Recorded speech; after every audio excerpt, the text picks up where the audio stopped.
We have said for a long time that week 2 is our favorite slate. I'll speak for you. Sure. Our favorite slate of the entire year in NFL DFS, outside of maybe Thanksgiving, it is creme de la creme because we actually have data to look at, and important data like usages, snap rates, and stuff like that. But also, that may not be fully baked into salaries just yet. Maybe a guy underperformed despite having an awesome role in week 1. So week 2 is great. We're going to dive in today to break down the week 2 NFL DFS main slate to get you ready to hopefully fill out some spicy lineups over on FanDuel. Welcome on into the Heat Check, a FanDuel Research podcast. My name is JimSannes. I am a managing editor for FanDuel Research, joined here as I am every Thursday by Brandon Gdula. Check him out on X at Gdula13. He is on Blue Sky at Gdula. Check out his work at FanDuel Research, where he is a senior managing editor. Brandon, week 2 is here. How are we doing today? Good. Week 1 was more than solid. Could have been better, but could have been a lot worse with the scoring being down. I think it's fair to expect scoring to be up a good bit this week, just based on some natural regression. Saw a lot of quarterbacks get double touchdowns, which I don't know if that's going to last forever. I mean, for Josh Allen, probably he's probably on pace they're probably on pace for, realistically 34 rushing touchdowns. Correct. Just 2 a game, I think is fair. But yeah, some interesting regression. As you mentioned, this is where we kind of dig in and look at roles. We try to see what we think is valuable. I'm going to talk about pace, which is something to keep an eye on early on in the season, because right now you can look at like target leaders and stuff, but the reality is some teams ran 70 plus plays and some teams were in the 50s. And how do you kind of factor all that in? That's what we're here to do. So week 2 is always fun. And you talked about pace. I ran my week 2 numbers based on like my priors for pace. Like I have like an expected pace for each team entering the year based on coordinators, based on what they did last year, stuff like that. Then I integrated your week 1 data, and all of my totals came down like a full point, basically. It was deeply upsetting.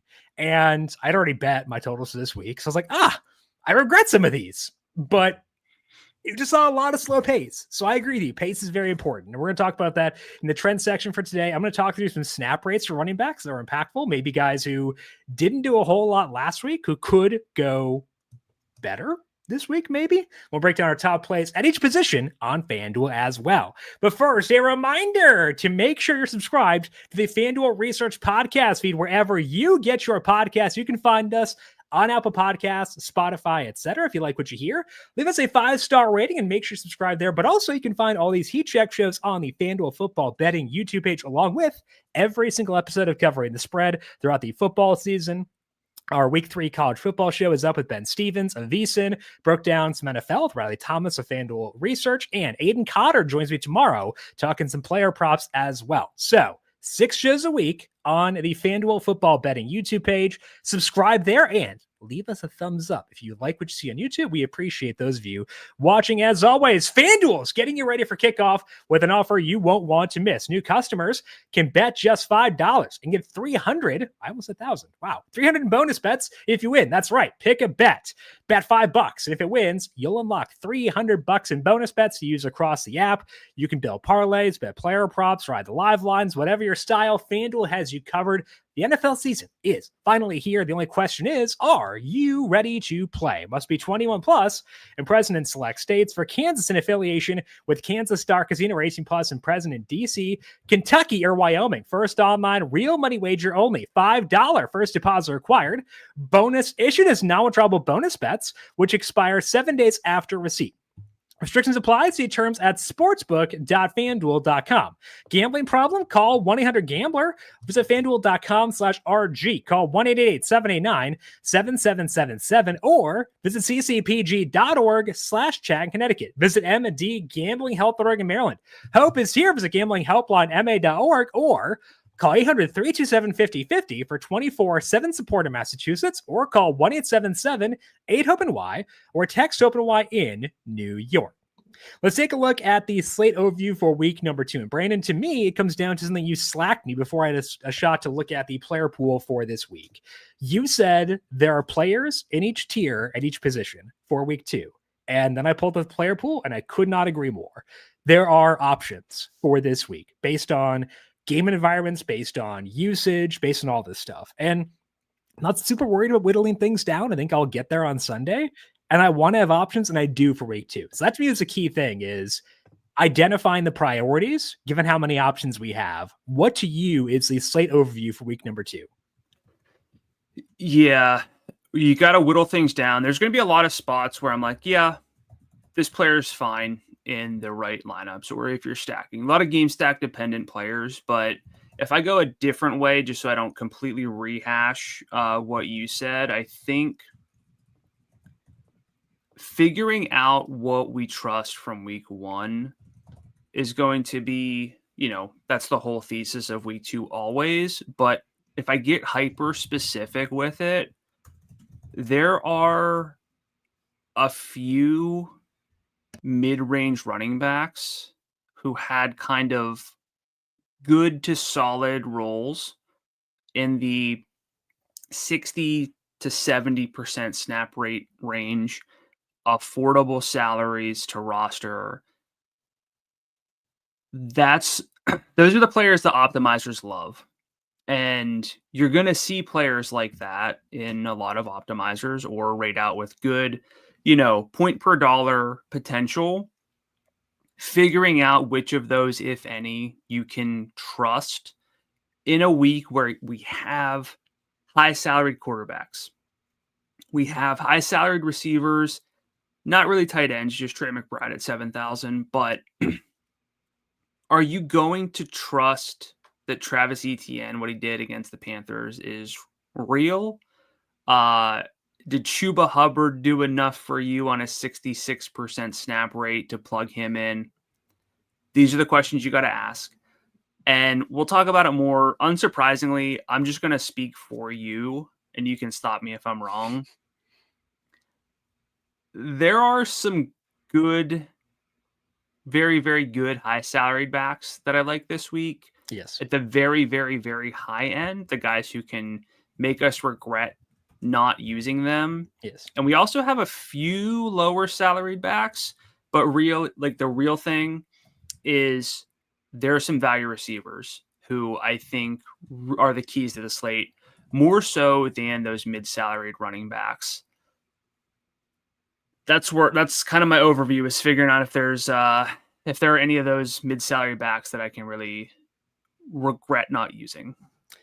Yeah, and I think that's the right question. You're asking the right question, because on this show, we're primarily focusing on tournaments, and like, you could justify the Opto Bros, the guys you're talking about who pop up in optimals made out of the best ceiling. For a cash game, they're fine. But for tournaments, we ignore the floor, and their main appeal is the floor. And we want that upside. So you have to ask yourself, do these players have upside? I think the answer is yes, or at least one of them who I know will be in a lot of optimizers this week. And I'm going to use that guy. You'll find out. I know you gave me a face. But you'll find out. Yeah. Okay. Well, it was easy. But yes, it's you. Fair enough. But the answer will not be yes for everyone, aka Chuba Hubbard. So we'll break down where we are willing to bind to the ceiling, where we are not, throughout the show for today. Before that, though, we got to talk injuries. As someone with way too much Brock Purdy in Dynasty, I'd rather not do this section, but I guess we have to. We don't always get what we want. 49ers out without Brock Purdy and George Kittle this week. Kittle is on IR, the hamstring injury. Oh, neat. I have him too. Purdy may miss 2 to 5 weeks with the toe injury. Cool. Juwan Jennings didn't practice with a shoulder injury. Awesome. Great matchup for Christian McCaffrey and Ricky Pearsall this week against the Saints. How much does this dampen your enthusiasm around those two specifically? Pearsall much more so than McCaffrey. We've seen Christian McCaffrey, who, by the way, is back. I mean, his workload was immense. The snap rate was kind of, I think we said something to the effect of like, it's either like, what's his floor of snaps, or like, what are the odds he gets under 70%, 75% of the snaps, something like that. And that's, we've seen him do things in subpar offenses in the past. And I really respect the 49ers offense when they're fully healthy. They weren't fully healthy in week 1. It was fine. I'm okay with Christian McCaffrey though. But as far as receivers go, to me, we got 12 games on the slate. This game is on the 1:00 slate. So even if you're thinking about playing the 1 p.m. only, you gotta ask yourself, like, what leverage are you getting realistically here to go with the 49ers outside of McCaffrey? I can't tell if you're low on McCaffrey too, based on your reactions. I'm dreading what you're going to tell me. You're going to be mad at me. I know that. Okay. I don't mind Pearsall. And actually, good timing by Robert Halsey on the YouTube comments saying that Mac Jones was able to get Brian Thomas Jr. to go off last year. That's kind of what it is for me, is like Mac Jones is not good, but he is able to support a relevant receiver when that relevant receiver gets good usage. Ricky Pearsall's usage last week was awesome. A lot of deep work. They're playing in a dome against a bad defense. Pearsall's salary in the low 6,000 range. So I think he'll be mad at me because I've historically poo-pooed anything tied to Mac Jones, but I'm okay with Pearsall, and that makes me kind of sad, honestly. All right, so you're okay with him. Yeah. Are you talking about tournament leverage only?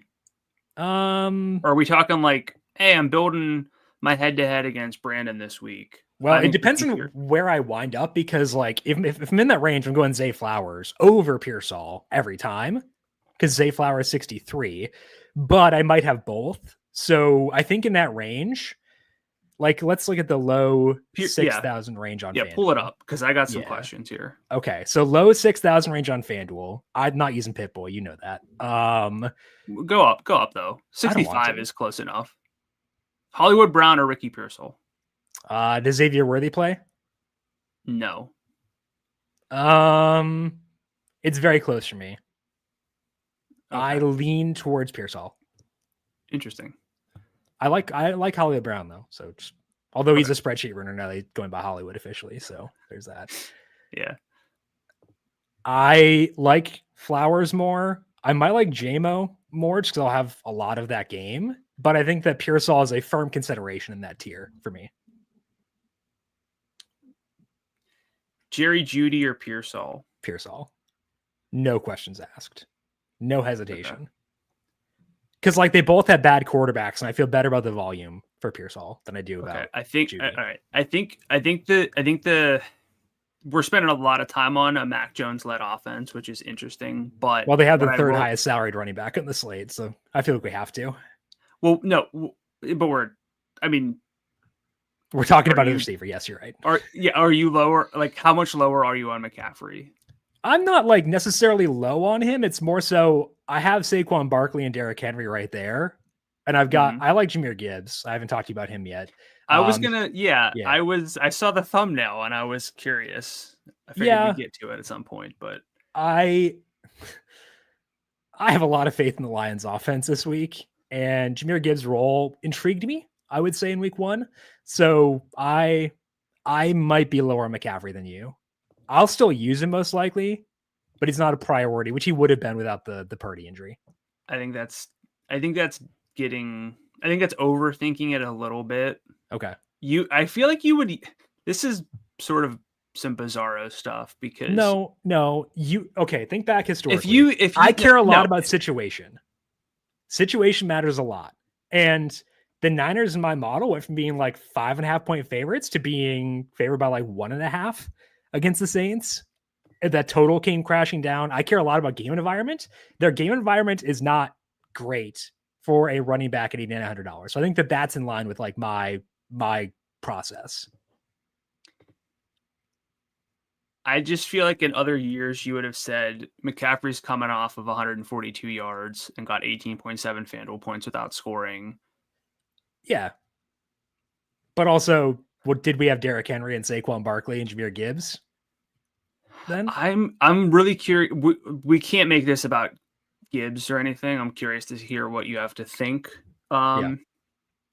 about Gibbs. But if we're sticking with the 49ers, I still like McCaffrey. He's bumped down a bit, but he's still in the conversation for RB1 to me, honestly, with his workload. Okay. And no George Kittle. I think it's just he's going to get as many targets as he can get, honestly.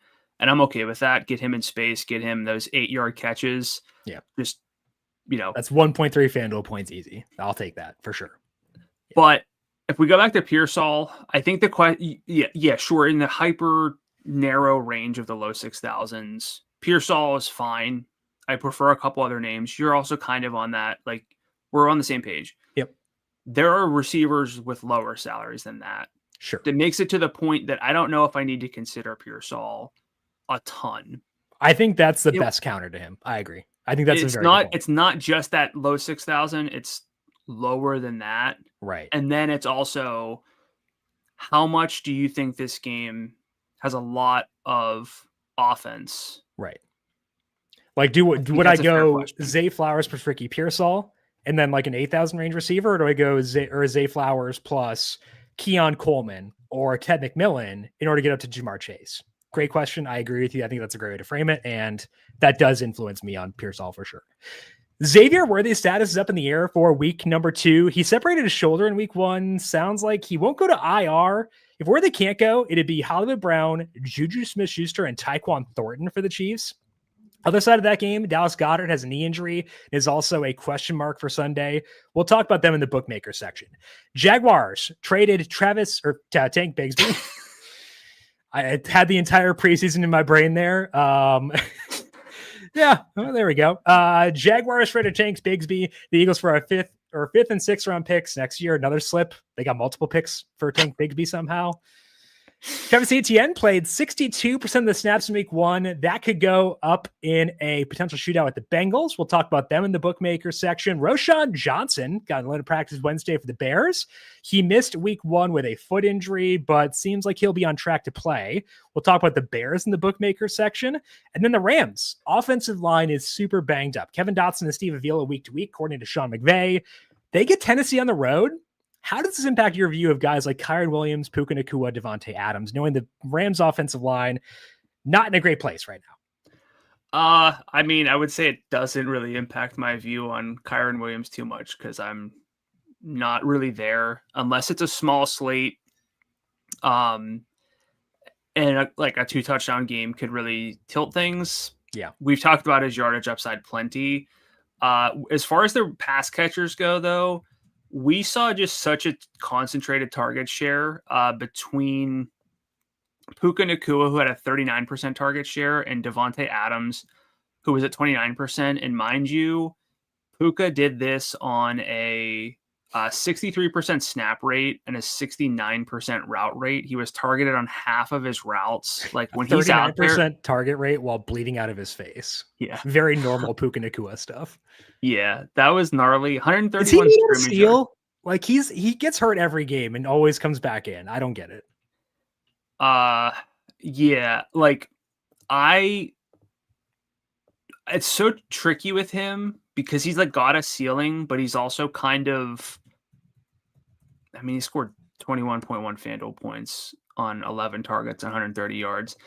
He might miss plays like every game because he just runs head first into somebody. So that's part of it. I think this is one of those, though, where you just ask yourself, are you really bringing it back a lot with the Titans? I know we're going to talk Tony Pollard. You can kind of do your mini stacks. This is a 0 QB game. So that bumps down Nacua and Devontae. Like Nakua's salary of $8,400 is $300 lower than CeeDee Lamb, who could have, had a monstrous game, and that would have really changed perception, I think. A couple other big name receivers in potential bounce back spots with good roles. So I don't know if I want to get to Nacua. So to answer your question, it lowers me, but I also think it's circumstantial too with the game where I'm just okay kind of sitting this one out a little bit more. I think that's where I settle in as well. I have a lot of plays I like. I don't want to force it with the team with multiple offensive line injuries on the road playing outdoors when their quarterback is not the most mobile player on the planet. So that to me is the biggest concern here. So I'm okay probably missing out if the Rams do play well in this one. Let's take a look now at some games with high totals and tight spreads for this week number 2 slate as we try to find some games to stack in NFL DFS. Let's begin with the highest total in the main slate. That is between the Jaguars and the Bengals. Right now, FanDuel Sportsbook, the Bengals are by 3.5, and the total of this game is at 49.5. The Bengals struggled last week, but that was in the wind They were on the road against a divisional foe with a good defense, lost an offensive line in mid-game. So I'm going to buy into the Bengals this week. What about you? Yeah, I think that it would be easier to buy low on the Bengals if the salaries changed more. Like, it's not really like a buy low opportunity. I think it's a buy low in terms of roster rate, I think. Yes. But we're never, this is the thing with the Bengals is FanDuel could probably just print Joe Burrow at 8,000, Jamar Chase, what's he at this week? 9,000. I think he was 92 last week. And T Higgins, he's like eternally 71, right? 71. So they could probably print those three salaries. Chase Brown, probably they could leave him at 7,500 or so. And it doesn't matter what they do. They're not going to dip much below that because these guys can just change the slate like that. So you have to ask yourself, okay, they didn't run a lot of plays last week, but can Jacksonville bleed the clock a bit? Because this is kind of an issue potentially for the Bengals. How much do you believe in Jacksonville's run game after Travis Etienne, whose success rate wasn't great? He had a long run, he looked good enough to have that long run that everyone's kind of got in the back of their minds. But to me, this is a situation where, Brian Thomas was like, I know I'm skipping to the other team here, but like a lot of sort of buy low opportunities with maybe potentially people looking at Travis Etienne. So I think there's a way that you can get access to some real slate busters, like you said, without a lot of the popularity attached to it by comparison, because Jamar Chase just let down everybody last week. Yeah. So this one's it's a relatively easy get in, get out game. But honestly, Jacksonville has multiple pass catchers to consider. So it's not maybe that simple. So I'm here with you. I'm not like out by any means on the Bengals offense based on what we saw. It's just a matter of how much do we prioritize this game? Sure. To me, it's prioritized pretty heavily because yes, there are multiple guys on each side, but we have multiple guys because it's concentrated usage on both sides. Like we know Chase Brown will be the guy at running back. We know Jamar Chase and T Higgins, despite last week, will get a lot of targets for the Bengals. We know that Joe Burrow has upside, especially now that we have 300-yard bonus on FanDuel. We know that, well, I'm not going to say we know anything about ETN. We expect ETN to have a good role for $6,700. And we know that Brian Thomas Jr. and Travis Hunter probably going to get the key volume for the Jaguars. So it's not like a Packer situation where there are a lot of options and none of them are very good. There are a lot of options, and to me, most of them are pretty good. What? It's true, but you don't have to say it. Oh, sorry, Matt. Well, Matt LaFleur probably takes it as a compliment. Like he loves that. So I feel like, to me, like we talked last week. Okay, I give you one lineup for this week. Where are you going? I think Joe Burrow is like 65%, 75% likely to be that quarterback for me if I have just one lineup this week, stacked with Jamar Chase, potentially with Chase Brown as well, or T Higgins. Like I think I'll have three Bengals. If I could say with decent likelihood, I'll have three Bengals if you give me one lineup for this week. Yeah, I think at some point we'll have to talk a little bit about Chase Brown's true ceiling. His efficiency is not great. So yeah. Efficiency matters. I think it was Rich Rebar referred to him as like a Kyron Williams type, which that hurt. Oof. I know. Sorry if it wasn't Rich, but it's I'm spiraling. But like a volume-based running back in a good offense. Now he's not salaried like where Kyron used to be. His touchdown equity is not as good as Kyron's either. Yeah. So it's like, at some point, do we reclassify Chase Brown into and his route rate last week was not particularly strong. I think it would. I'll double check this. 39% route rate with 3 targets. Like it's a strange role. Again, it was a really low volume week for the Bengals. So you got to keep that in mind. This team is one of those two. If you like look at, who got the most targets last week, you're going to see certain teams pop up with multiple guys getting 9+ targets. And then this team barely running any plays. Yeah.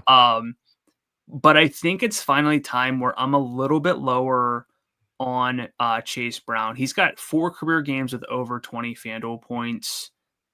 It's just not like a lot of like slate busting upside, I guess. Yeah, the 2 paths to upside in DFS are yardage and touchdowns, and like he's not amazing in either, so I think that's a very fair point. And I do understand that for sure.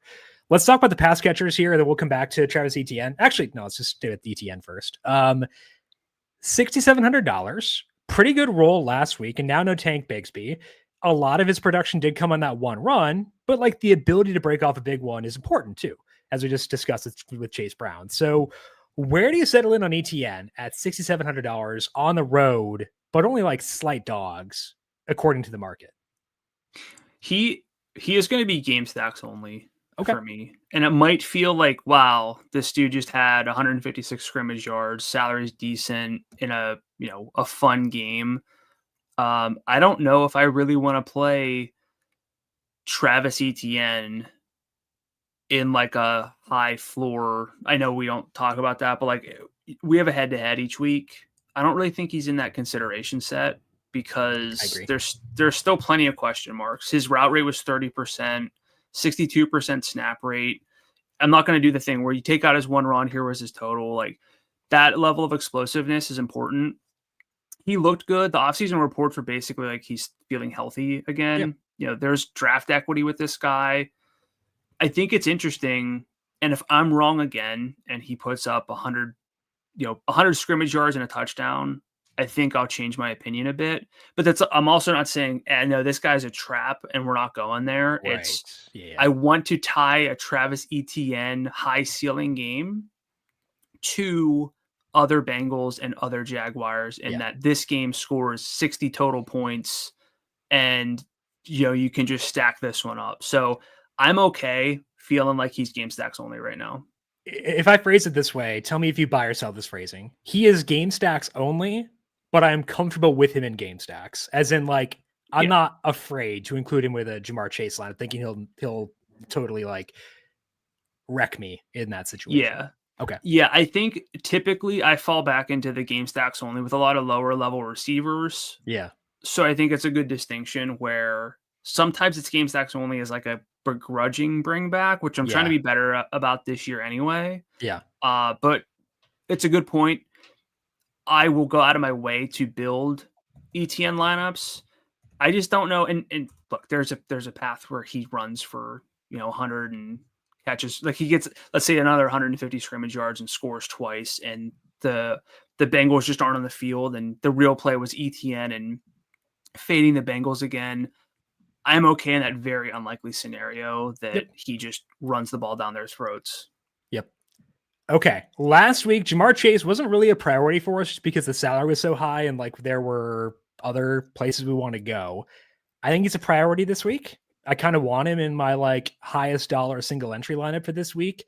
Are you viewing him in the same way where we're higher on him this week than we were entering week 1? Well, I'll make the joke that I'm facing him in season long this week, so he's bound to put up 40. That's what he does. It's really difficult to extrapolate from such a low number of plays. I think we just throw everything out the window from week 1 and go back to what we think Jamar Chase can be, and that's a guy who really is, well, no Chase, no, just go home, basically. So I didn't have any Jamar Chase last week, and it was a little bit scary, but I didn't mind it too much due to the divisional matchup and prioritizing higher salaried running backs. Yeah.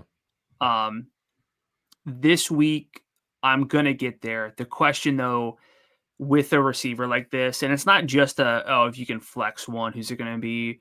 But it is kind of a sense of, you got Jamar Chase, Saquon, Henry, McCaffrey. And frankly, I think if you're being honest with yourself, a little bit of Josh Allen and Lamar, maybe even Jalen Hurts, like you got to prioritize someone somehow. So if you play Jamar Chase, are you more likely to pair him with a lower salary? Like, are you, and it's a tricky one because you're going to play Joe Burrow in a lot of these lineups, but are you okay with enough value running backs to get Jamar Chase, Joe Burrow stacks? Yep, I am. Tony Pollard, Tyrone Tracy, I've got guys I can turn to, and I've got value receivers too. One of those could be Travis Hunter at 59 to kind of offset it within the game stack and stuff like that. I can run it back with ETN, save some salary too. So I think they're good enough to prioritize there. And I do think that Jamar, like this, I don't get here very often with receivers where I think that a high salaried receiver can rival high salaried backs. I do think Jamar Chase can do that this week. Like I actually, this makes me question a lot of stuff. I know why, but I have Jamar Chase more likely to score than Saquon Barkley this week in my anytime touchdown model. It's because of the tush push. Like that's why. And also higher offensive expectations for the Bengals. But like no receivers get as high in my touchdown model as Jamar Chase. Like it's weird how high he is compared to other receivers. It's him and Zay Flowers are the outliers this week because the Ravens offensive expectations are so high too. So I love Chase. I really like Brian Thomas. And I think that a Joe Burrow, Jamar Chase, Brian Thomas stack, buying low on guys who didn't do a whole lot in week one, but we know are like true alphas, that's really fun. And I have the value to get there via the lower salaried backs and the lower salaried receivers. So honestly, to me, like a lot of guys in this game are priorities. Brian Thomas is not a priority, but Jamar Chase is. And I think that, like, again, you give me one lineup, I kind of do want Brian Thomas in there at 76. Where are you on the Jags pass catchers? Yeah, there's a lot of stats going around about his number of Brian Thomas's catchable passes, and Trevor Lawrence still not really dealing a lot of catchable balls, which isn't exactly what you want to see. But I think a lot of people will just be out on Brian Thomas more than they should be. I'm not saying like, hey, everybody's going to forget about him, but you have other options, and every single week you have the question of there's some higher ceiling $7,000 running backs. Who's most likely to go off? To me, I'm okay in this scenario going with Brian Thomas in a game where there could just be a lot of offense and a lot of yards. So to me, I'm good with Thomas. I like him a good amount. I really liked him last week against the Panthers. Thankfully he did score to bail things out a little bit, but I'm not going to look too much at the usage in a negative sense for anybody from this team. Yeah. It was a weather delayed game. Weird game. Brenton Strange came out, if memory serves, and had like 40 yards on the first drive and then finished with 59 to lead the team. Like it was just like, I think he had 3 targets for 40 some yards in that vicinity, like in the first quarter, and then had 1 target the rest of the game. So to me, BTJ is a priority. I think it's fair to question if Travis Hunter will play a fewer offensive snaps and try to play some more cornerback, but I don't know if that's going to affect my perception too much at a salary of $5,900 for a guy who can realistically just looked good enough to me in the bit that I saw him play to get creative touches. So this one, yes, this game itself has a lot of ways to go, more than I typically like, but I'm cool with like 4 player. I was going to say 4 players on.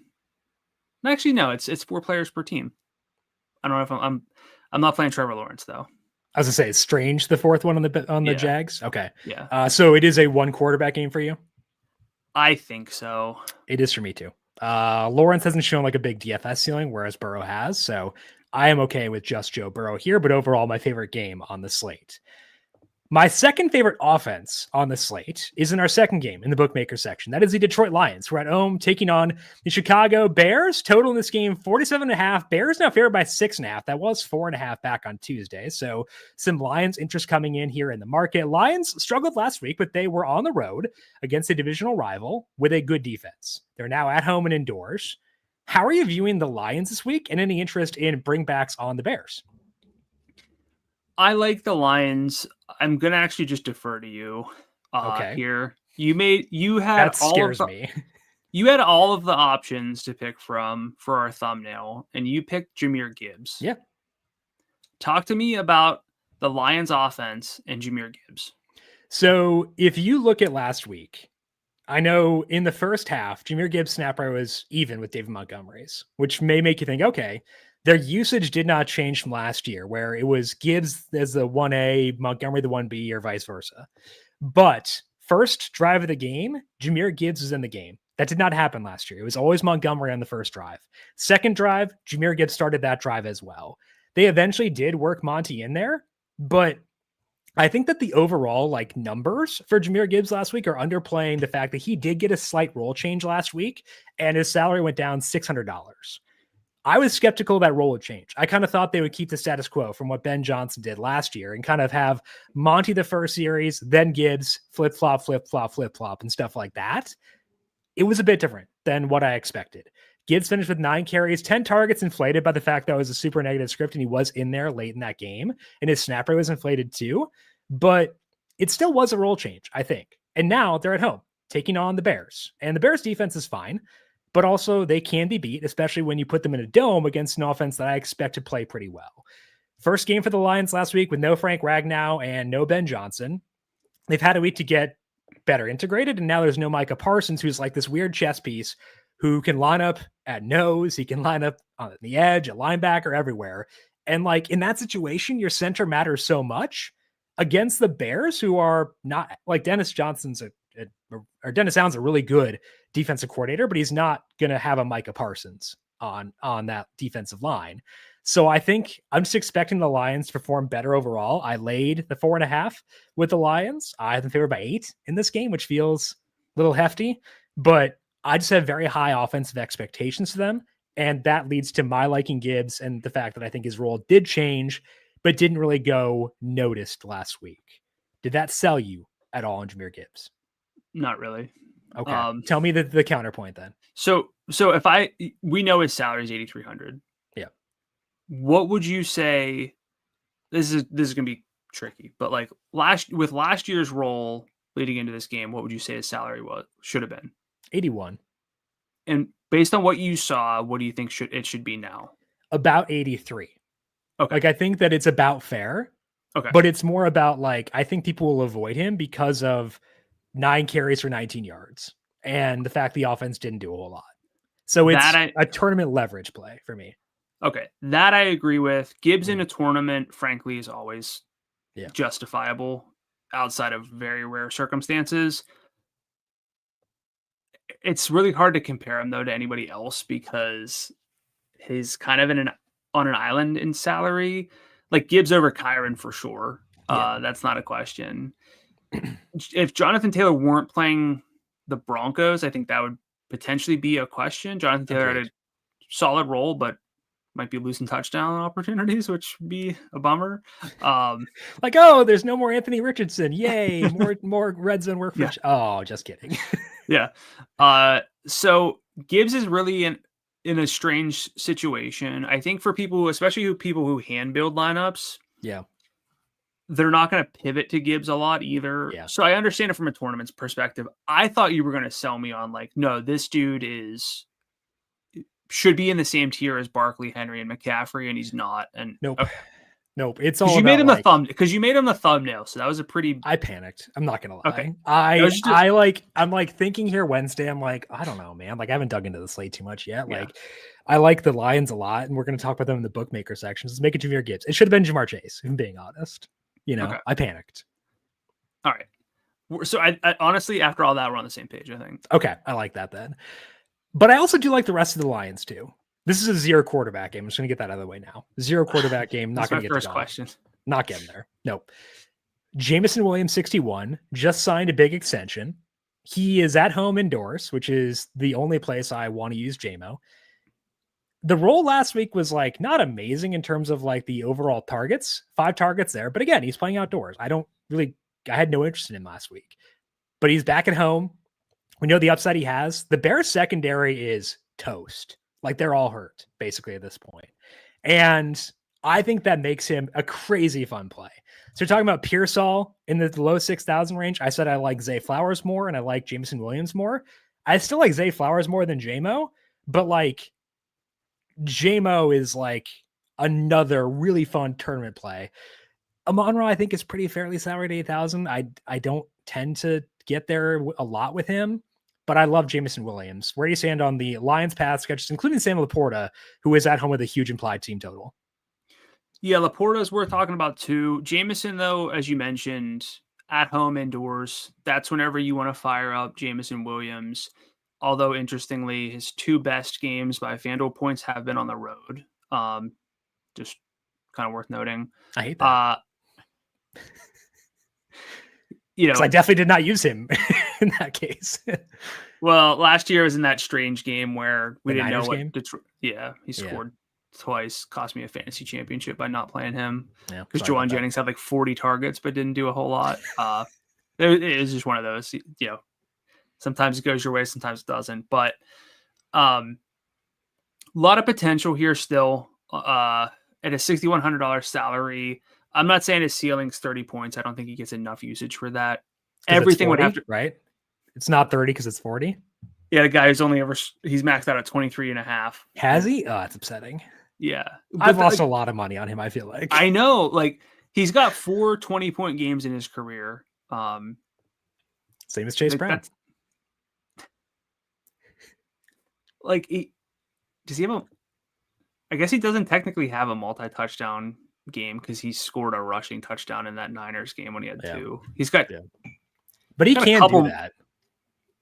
He's got, I guess, 4 multi-touchdown games, but no multi-receiving touchdown games. Yeah. So, realistically, at 61, if he gets you 19, that's awesome. And that's kind of what you're playing him for. Yeah.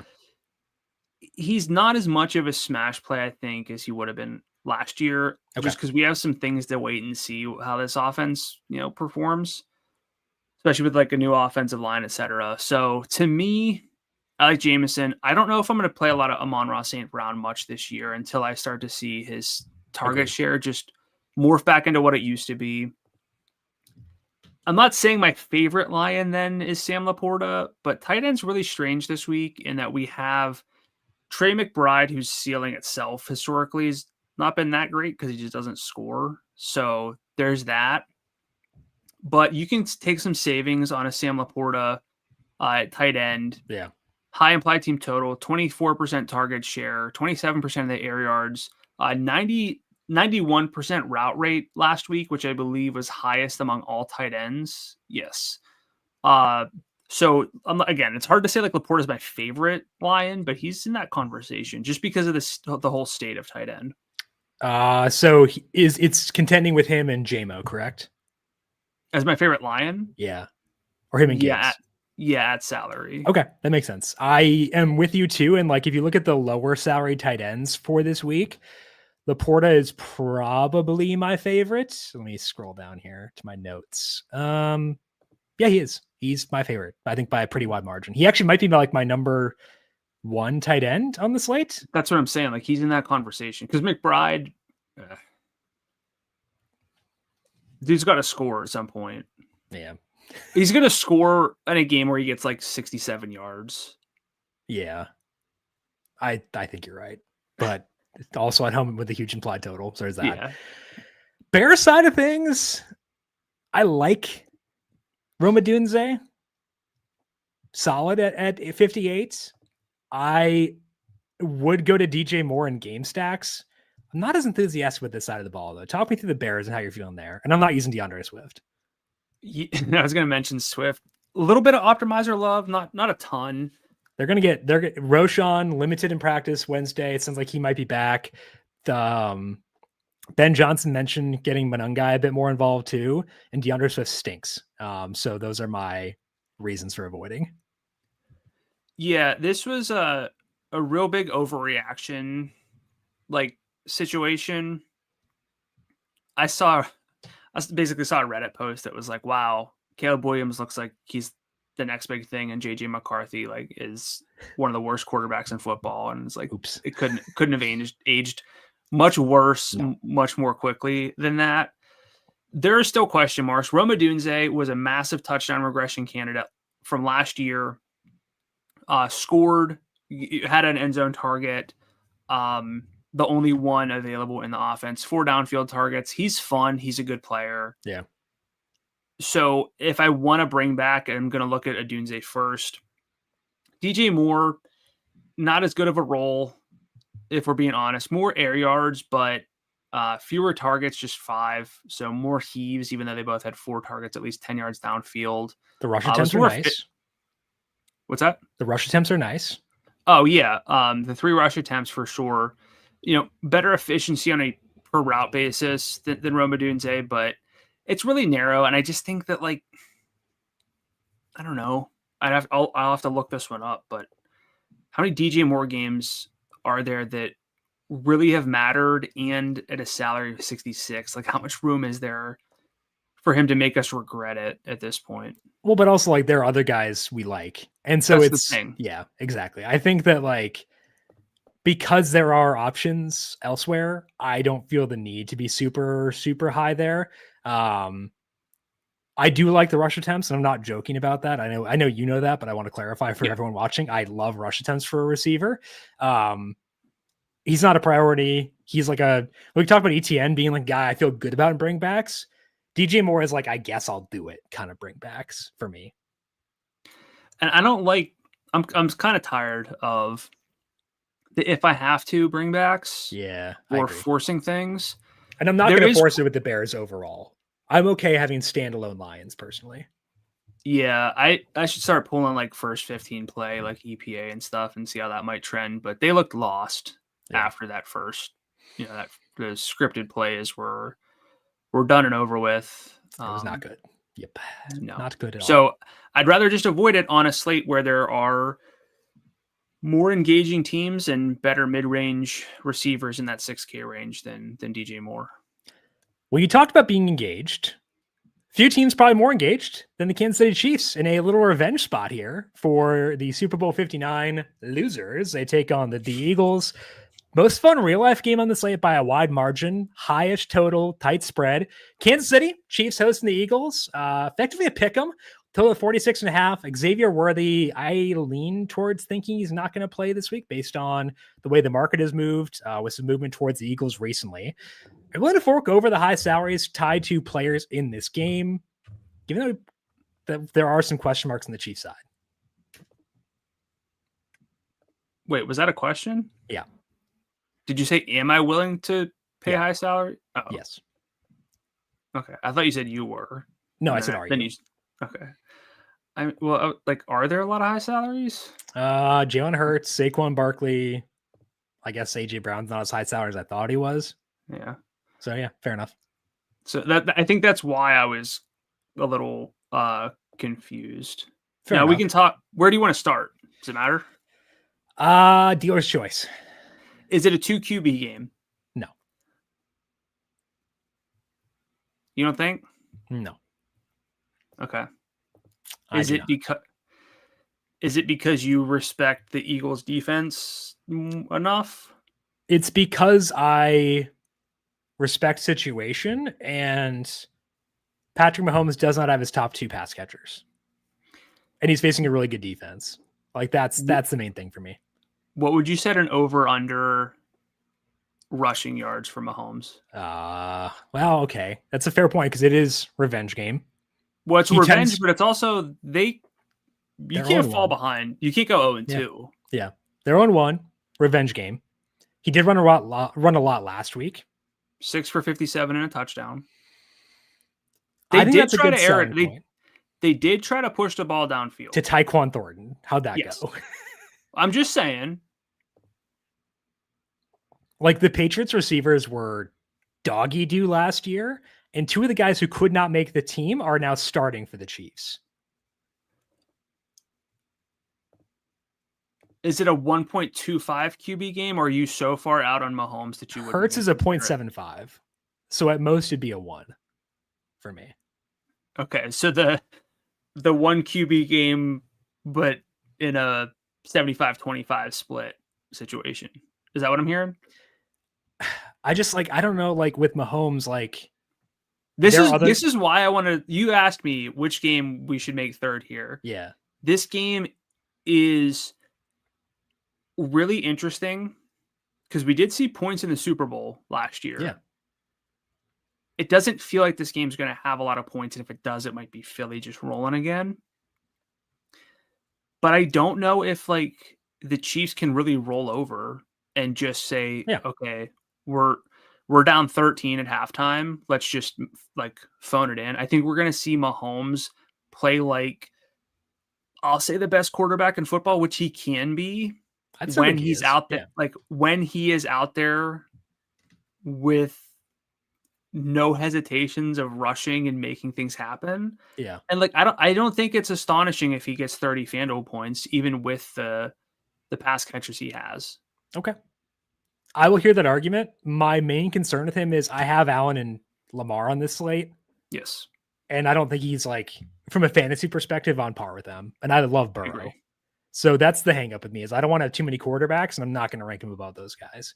I think the biggest point in favor of Mahomes is I have interest in Kyler Murray and Justin Fields. And I could feel very stupid Sunday being like, I used Justin Fields instead of Patrick Mahomes. What a moron.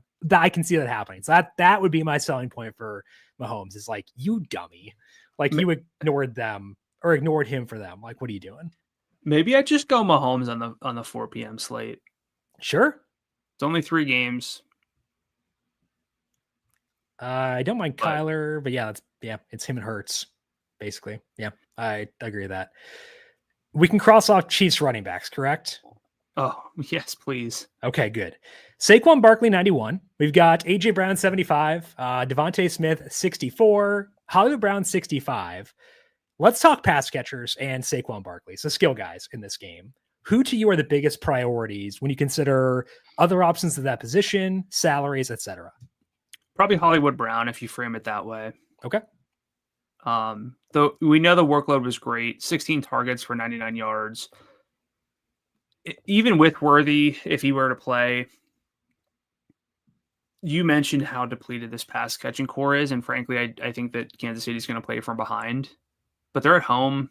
I think that if we're just looking for a pulse, or I don't want to say like the safest play, but I would be surprised if Hollywood Brown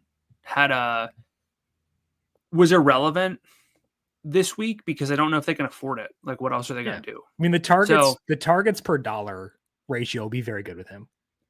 Yeah, and instantly I'm like, oh no, AJ Brown makes more sense. There's no guarantee that AJ Brown gets more than 4 targets, like ever. Yeah, because they might not need to, and even if they throw it, they have other pass catchers, and they just don't. I don't know if it's that they don't view AJ Brown this way, but they don't use him as a guy who's going to get double-digit targets very often, if ever. I think we were tracking that last year, even. Oh yeah, like the number of double-digit target games, it was not a lot. His like target share was sick, but like. I think the issue that I have with Brown is that they are very run heavy as far as like their touchdown equity. Like most of their touchdowns are on the ground compared to like the league wide average. And he has to compete with Dallas Goedert and Devontae Smith for targets too. So in my touchdown model, he's below DJ Moore for expected touch. He's like one spot below DJ Moore for expected touchdowns this week. Probably because like, the Eagles are in a tight spread, not the highest implied total, stuff like that. But like they just score so many rushing touchdowns. So like he can put up 30. And like if there's no Dallas Goedert, like let's say this knee injury is a thing and he doesn't go, that does boost AJ Brown. So I do want to use him. He is kind of a FOMO play for me. But like you're right, like the floor does not exist for him. He's already played 55 games with the Eagles. That feels bizarre. Okay. So he's gotten 10, that includes postseason. He's gotten 10 plus targets in 31% of his games with them. Yeah. I don't know that's not a stat I look at, so I don't actually know what that should be, but it's not a lot. And not a lot of those were last year.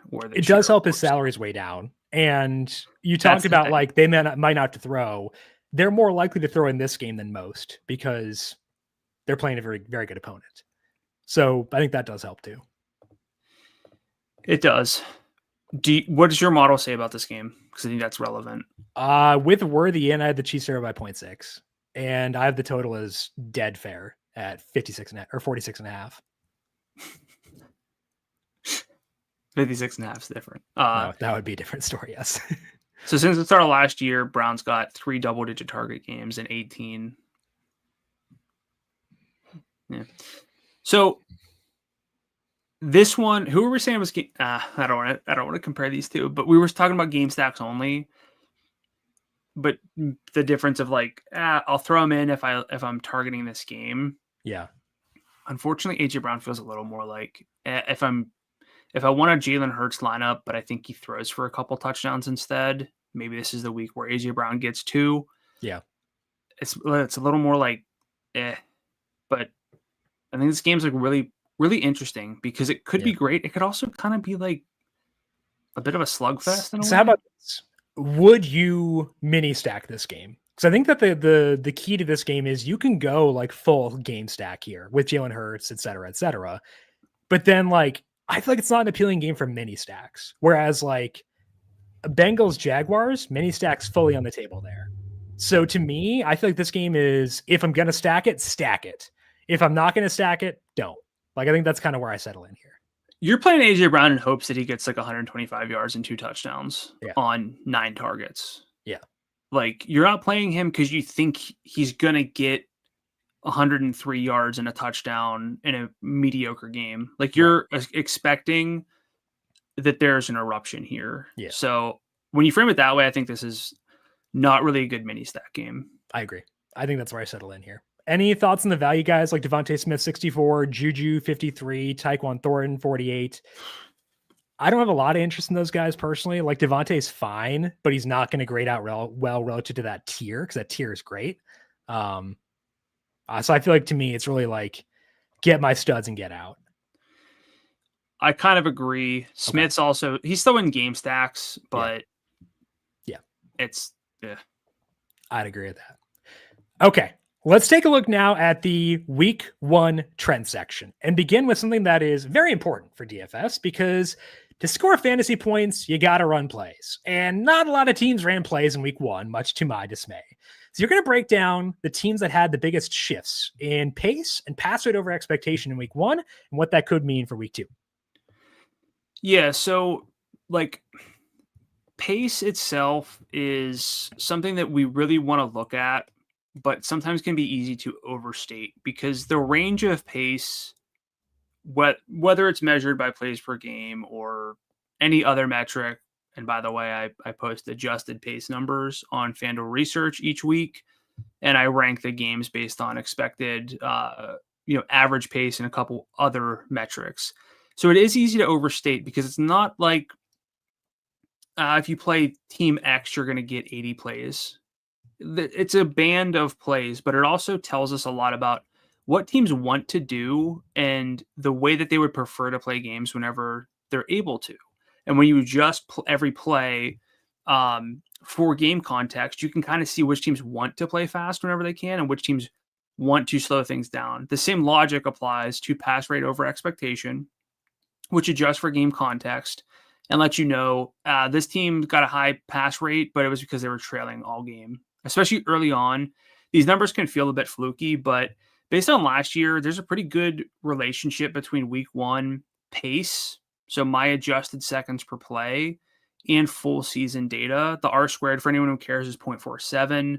I don't have it opened up here, but I think pass rate over expectation was like a 0.35, and plays per game was basically 0 because you're just not going to learn a lot based on one game of data. So it's really interesting to look at. And what I wanted to look at mostly, because again, you can figure out the leaders in the highest projected pace games based on my article, again, FanDuel Research. I wanted to look at just a couple of the outliers, teams that bumped things up or down, both in pace and pass rate. I'm going to start with pace. But the Saints were fast last year, but they were the fastest team in week 1 under Kellen Moore, which is really interesting. And I'm not going to deep dive into these teams. I'm just shouting things out. Because again, I think the real takeaway are the individual matchups, but then potentially like a league-wide trend that I think is worth noting. So we'll get there. But teams up in pace again, the Saints, and the only other team I really wanted to call out were the Jets, because the Jets were really slow. Any Aaron Rodgers team is typically really slow. I used to call them like Aaron 2 clicks. Now that I'm on a different platform, it's 3 clicks because basically if Is I'm it ever watching the game, only 10 seconds fast forward? 10 for you? seconds down from 15. Wow, So, tragic. Yes. Wow. Yeah. So Whole league was 2 clicks last week, though. Or 3 that's clicks, true. I guess. Yeah. I mean, we're burying the lead. Pace was down a lot in week 1. And it was different enough from last year where I was like, should I change the way that I do this? But on average, like the league-wide trend from last year, from 62.2 plays per game was down to 60.7 plays per game in week 1. That's not nothing. It might sound like, it matters. That stuff matters. Yeah. Now typically we see slower paces in week 1. Teams are figuring things out, especially for teams with new coordinators, new quarterbacks, etc. But scoring was down a lot. And sometimes like the league just goes through these weird changes and they're like, we're going to slow things down. Like if our defense ain't great, we're going to try to slow things down. Or if we think we can just command a 7-minute, 15 play drive, we're going to do it even if we punt. Like this is something I think that's worth monitoring.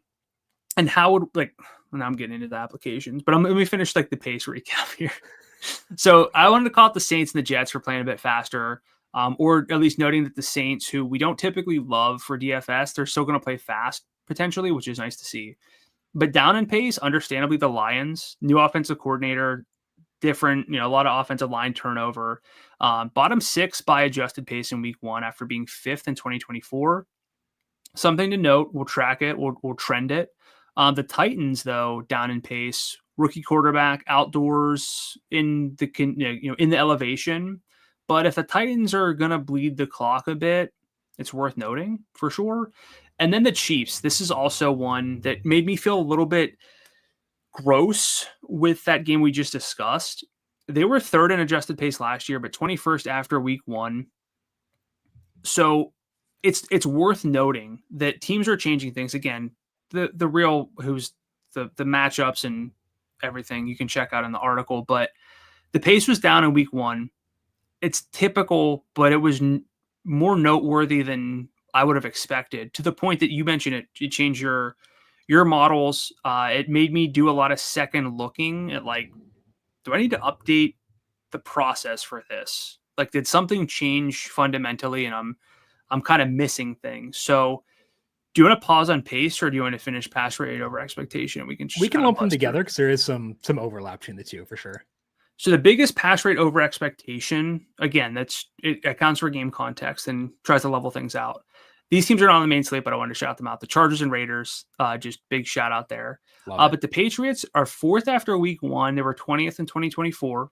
So that's interesting. The Dolphins were up, but I don't know if it matters. You probably also couldn't have adjusted enough for game context. They also can't run. So... yeah, but they couldn't run last year and then did nothing to make it better this year. Like, cool, let's run it back. Sick, guys, love it. I bet the Dolphins money line last week, so who's the dummy? The Giants are 8th after week 1, from 24th in 2024, which is interesting, especially for Malik Neighbors at least. The Eagles were last year, 18th so far through week 1. We'll see how that continues to trend. But less passing. The Jets now 32nd. Down from 4th, which isn't that surprising. The Seahawks, 31st. They were 5th last year. The Vikings, 29th from 3rd, which is also understandable. Change it to a rookie quarterback. We'll really see how that one goes.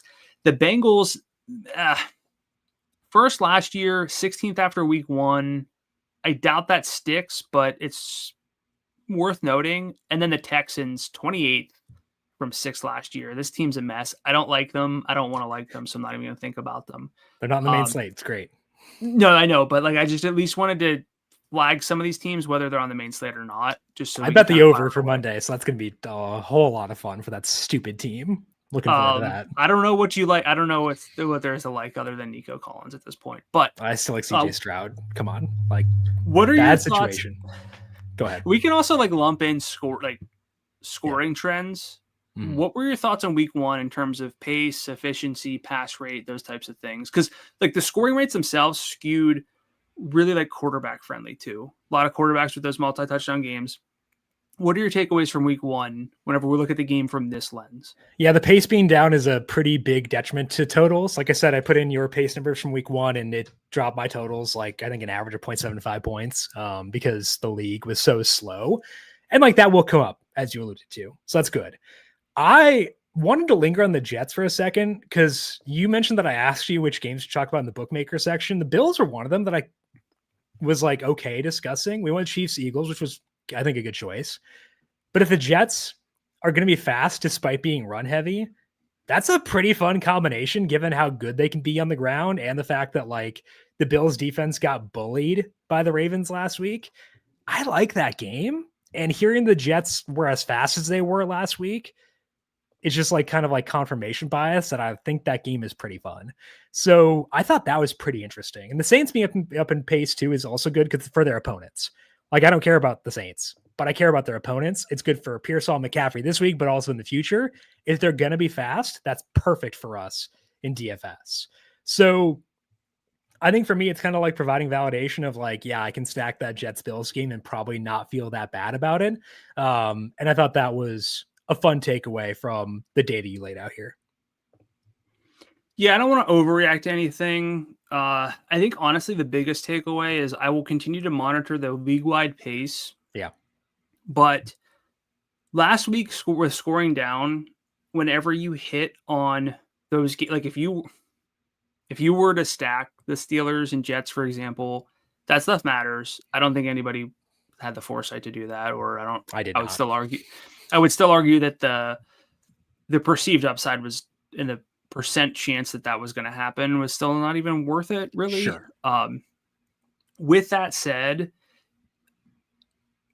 this one's kind of on you individually to think if scoring is going to continue to be down and therefore it matters more to like if scoring's down, the way that would impact things for me is I would stack games harder in the hopes that that's the one that scores 70 points and the other ones are in the mid to low 40s and upper 30s. Yep. If we think scoring itself, efficiency is going to improve, pace picks up, that's where it's like, well, this guy's going to stand out in this game. No games are going to be that great by comparison. So get the better plays across the board. This stuff does matter. It might sound like minutia, but it's really interesting to think about whenever we're talking about DFS and all of the theory that goes into building your lineups. And it does matter a lot. And so I agree with that, where leaning more into game stacks is probably the way to play things for sure. You mentioned the stickiness of pace from week one through the rest of the season. My trend revolves around running back snap rates because last year in week two, I looked back at running back snap rates or running back stats between week one and week two and saw which numbers were stickiest between the 2 weeks. And the number that stood out by a pretty wide margin was snap rate. So I wanted to run through some important snap rates from week one and outline how that could impact our view of week two. Tony Pollard had the highest snap rate of any running back, not just main slate guys, of any running back across the entirety of week one. Now it's 89%. Tyjae Spears is on IR, so that could continue. Pollard, 89 yards to scrimmage in week one while on the road facing the best defense in football. He had 3 out of 5 red zone chances. They are now 5.5-point dogs against the Rams, but I still like Pollard a lot as a value play at running back this week. Among those in the main slate, Alvin Kamara, DeAndre Swift, Kyron Williams, and Javonte Williams, that's a lot of were the only other guys in the 80% snap rate last week. None of them had more than 70 yards in scrimmage, but should at least be on the field. Does it matter is a fair question to ask. Other noteworthy snap rates last week were Christian McCaffrey, 75%. Mentioned that before as being a good thing. Tyrone Tracy, 73%. Did see Cam Scadaboo come in a bit in the red zone. Devin Singletary was still around, but overall still was pretty heavy for Tyrone Tracy. Then Jahmyr Gibbs, 65%. He averaged 52% in games with Montgomery last year. Already mentioned the flukiness of that, given that like they were down big, but like it still matters to me. Some snap rates that were lower than expected were James Conner at 64%. Trey Benson looked good, and I think that matters. Like, I think he's a good player, and the fact that they're willing to trust him this year is important. Isaiah Pacheco, 48% pass. Kenneth Walker III, 45% pass. They're kind of doing the Montgomery and Gibbs thing where they alternate Charbonnet and Walker per drive. And I don't want that. And on the offense led by Sam Darnold, personally. Trevion Henderson should rise. He was at 34% last week, but Mike Vrabel's already said they need to get him more involved. I would probably set the over-under around 45% for him this week, which is still not high enough, but like he's worth monitoring. RJ Harvey, 31%. So still not getting there, but did bust off a big run, similar to Henderson, where it should increase as the year goes along. No? J.K. Dobbins, okay, eventually hope they're going to play the hope four is that Tyler Bidet gets dusted at some point. And then we can get just Harvey and Dobbins. I thought it was Batty. It's Bidet. I don't know why. Oh. There's a toilet water joke in there somewhere. I think you could still justify James Conner despite the low snap rate, given that they are big favorites at home in a game that I think should have a higher total, but fully off the other guys in that list. I think that from a snap perspective, biggest takeaways were we have value for Tony Pollard, potential value for Tyrone Tracy, and I think it justifies the high salaries on Christian McCaffrey despite the quarterback situation and on Jahmyr Gibbs. Any other snap rates you thought were worth highlighting from week number 1? I think in general, maybe it was related to coming back from the injury, but if McCaffrey is not going to be a low 90% snap guy, we might just be done with the 90% snap rate running back at this point. I think it'll change as we get further into the year, just because teams didn't really play players during the preseason. So it's like conditioning, I feel like, played a role there. So if I had to set the over under for guys to play at 90% snap rate this week, I'm going to set it at I think we had 2 guys with a 90% snap rate this week. That's I was going to ask. I was going to say, what's the over under? But then when you said, who are they? Who gets 90% of snaps? Tony Pollard. I think he gets there. And up from 89.1%. It's bold. Yeah. And I think Kyron might get there, honestly. I'm not going to use him, but he might get there. Okay. So, but my thing is the 3-down back who just never comes off the field, red zone role, receiving role. If it's not going to be McCaffrey, it just doesn't really exist. I think Saquon's a threat to get there too, honestly. He missed some plays in the first drive because they wanted to get Will Shipley involved, but Will Shipley's hurt now. So I think he could get there too. Yeah, but he's missing the red zone component. Yeah. So to me, this kind of paradoxically opens up if the highest salaried backs are going to be in the mid to low 80s, Tony Pollard's an exception. He's going to play snaps. You have to worry about the offensive concerns. That's kind of the thing. Kyron, same thing. I don't know if it's going to matter a ton. What's the argument for Derrick Henry? Because he's never had a high snap rate and it hasn't mattered. Saquon. Never had a high snap rate and hasn't mattered. McCaffrey. Quarterback is the issue. And so it's a strange thing to hammer home. No, now we're okay with potentially lower-ish snap rates for these guys because Derrick Henry, it feels why didn't everyone just draft him number 1 overall again, basically? Not number 1, but it's interesting. It is a different NFL than when we started doing this show, though. Yeah. So with that still, I think what I'm backing myself into, and maybe we just save it for the salary scroll, which is coming up soon. Are the high salary backs really going to be the focus, the focal point of my lineup this week? Yeah. Of a head-to-head lineup? Yeah. Head-to-head, fair question. For tournaments, I still want Henry in there. Sure. Tournaments is a different conversation because Saquon, Henry, McCaffrey, these guys have legitimate 200-yard, 2-touchdown upside. For a head-to-head, though, I think you're right. Where I'm taking Sannes with Pollard. Yeah, I think I might be okay going a bit lower at running back there. And now it's kind of scary because that implies if you're spending down at running back a little bit, you're spending up at receiver, so you feel good enough that Jamar Chase has it, because Jamar Chase needs a Jamar Chase game. to outperform like a running back who's getting 30 opportunities. Yeah. He can do it. He can, but is the odds the same? His odds to score a touchdown are literally higher for me than they are for Saquon. I know. But there's more than just scoring a touchdown. Yeah, because he can also go for 200 receiving yards as well. But Derrick Henry and Saquon, like has become more interesting than I thought it was going to be. Yeah, I agree. That's my problem. Weather for this week does not look too bad. Only one game has wind speeds in our kind of danger zone of 10 miles per hour. That's the Chiefs and Eagles. It's at exactly 10. So not going to worry too much there. That's part of why my total has come down during the week. Also, the pace was annoying for the Chiefs. That brought it down as well. But like outside of that, nothing too bad. The last week, the wind did go up for the Bengals and Browns game, so it became a bigger concern. I would downgrade AJ Brown if this wind goes up, but if it stays the same, I'll still be okay there and hold that one as pretty much status quo. Let's go now position by position and break down our favorite plays on FanDuel for this week. Let's begin things at quarterback, Brandon. We talked a little bit about quarterback so far, but not a lot about Josh Allen and Lamar Jackson specifically because they're in games where they're teams of high totals, but the game itself does not have as high of a total. I personally bet the over for both those games, so I think that they will score a lot of points overall. But what's your view of the top end at quarterback this week?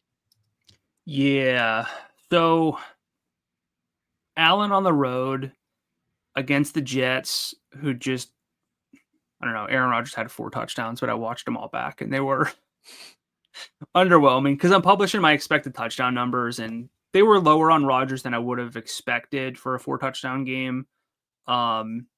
But they were not all big time throws by any means. So I took a deeper look at that, but Josh Allen, for me, speaking of expected touchdowns, rated out at 2.4 in terms of rushing touchdowns. So he actually underperformed. Yeah. Scoring on the ground.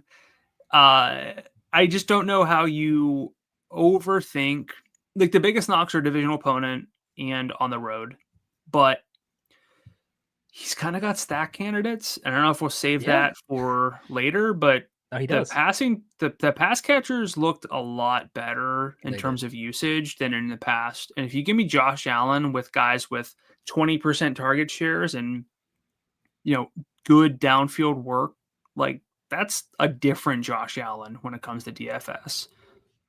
So it's really hard not to walk away from this one saying that Josh Allen or McCaffrey in one lineup. Josh Allen. Yeah. Which is, yeah. Yeah. 100%. I think that he's either quarterback 1 or quarterback 2 with Joe Burrow being the other guy there, personally. Interesting. So talk to me about Lamar then. I think they're going to pace the Browns. And yes, he'd be involved in that, but what if it's 2 touchdowns for Derrick Henry, 2 for Lamar, and then they get out of town? That's my concern. Whereas with Josh Allen, they are on the road. I think that's actually an advantage this week for DFS because it may force them to keep their foot on the gas a bit longer.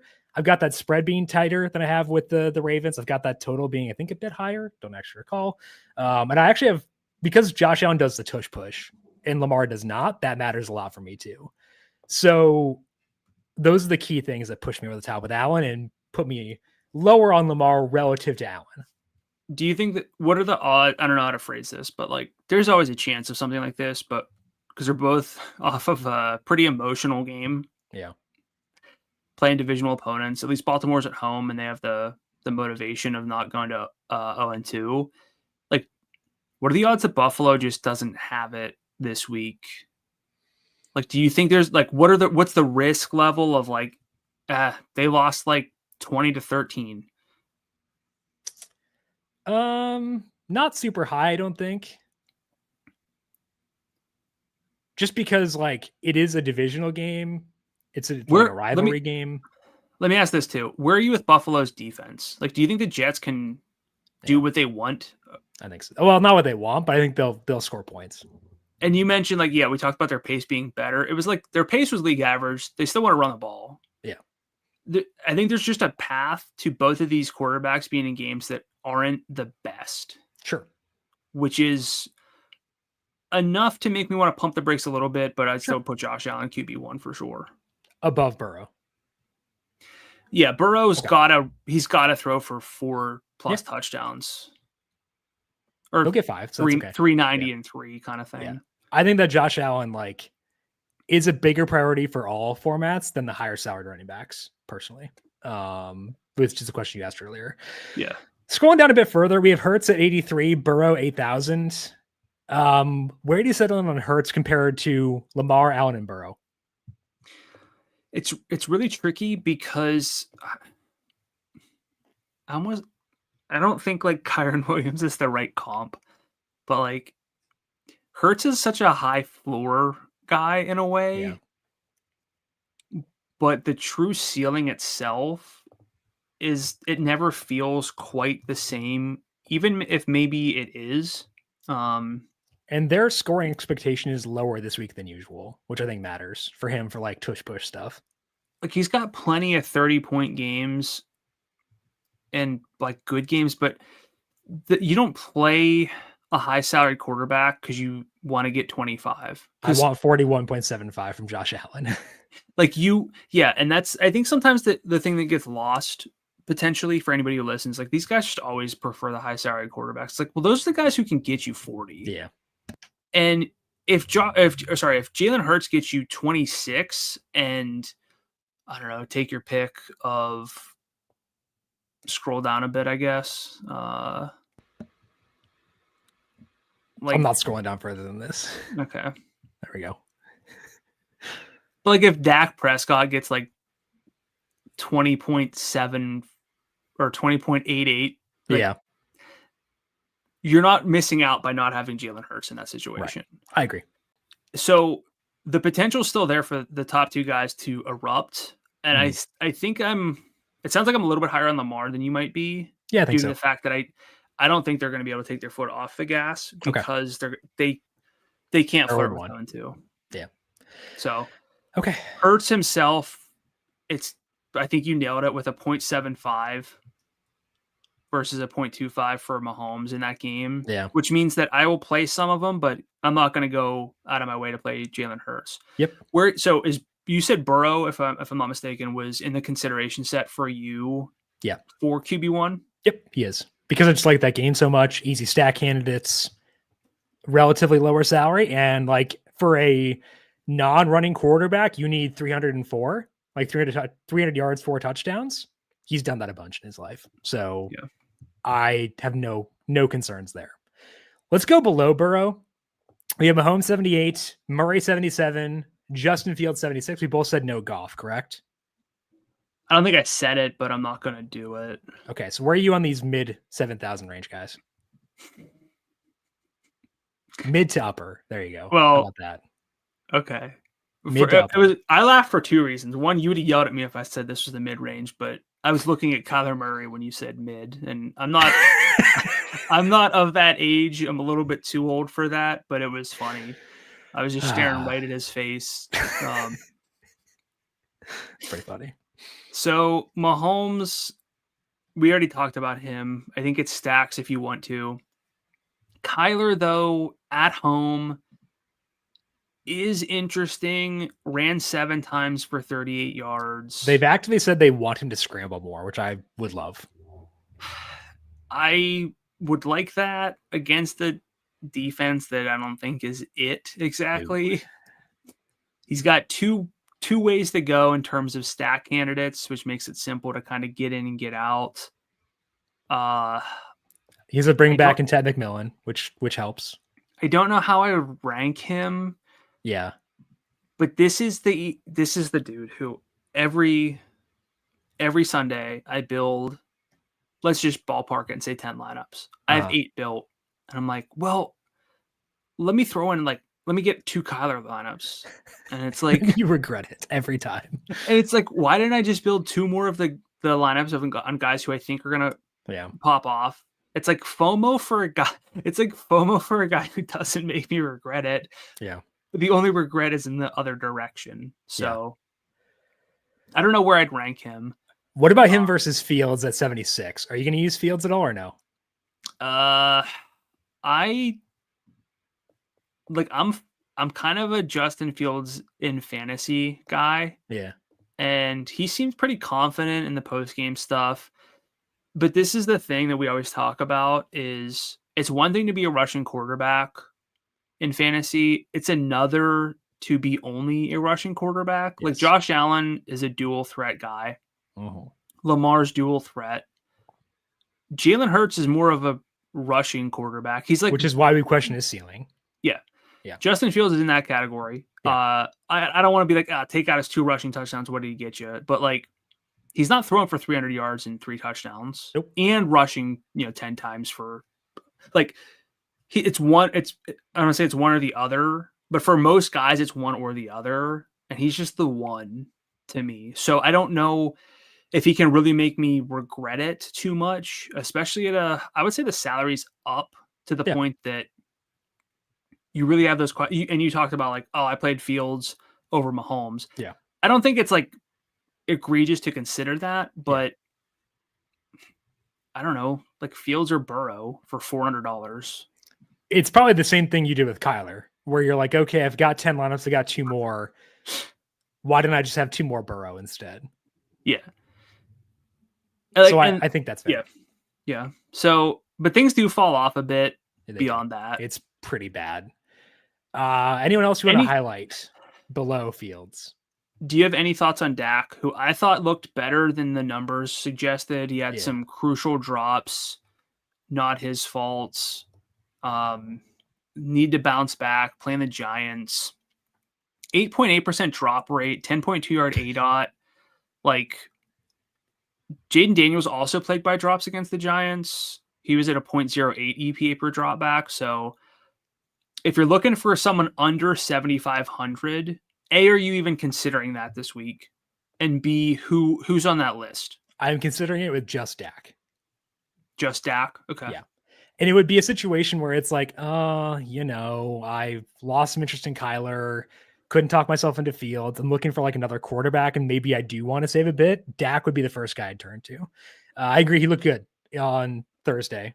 The offensive line has some like talent on it now. He's got CeeDee Lamb and George Pickens. Pickens didn't do a lot, but like, it does help to have him there versus what they had before. Dak tends to run more in the red zone than he does elsewhere. So like the overall 1 carry for him doesn't bother me too much.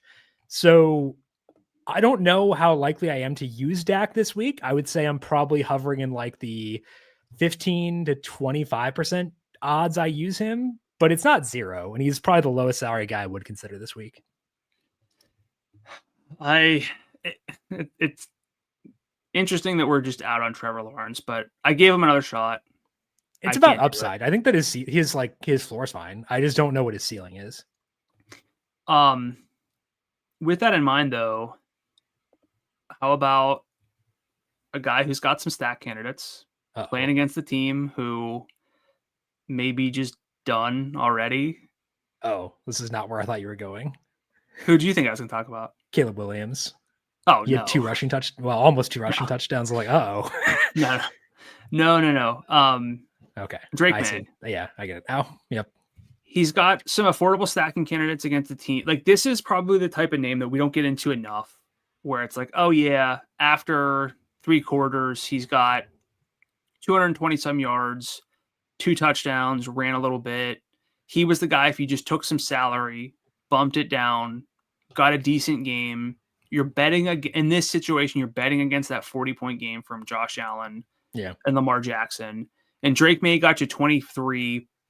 Like, any thoughts on that? Because we want the ceiling, but there are realities where nobody has a huge ceiling. In that case, it makes sense to save some salary. Does Drake May do enough for you? I won't push back on it, but I won't do it myself. I'm not gonna push beyond that.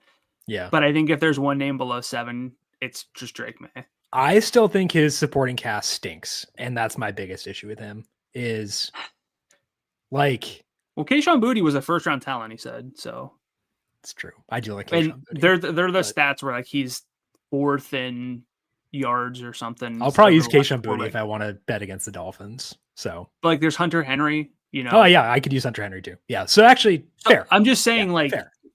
I'm not on the Patriots. I just don't know if there's enough for me to get there with May. This is a no quarterback gets more than 30 FanDuel points this week. Yeah.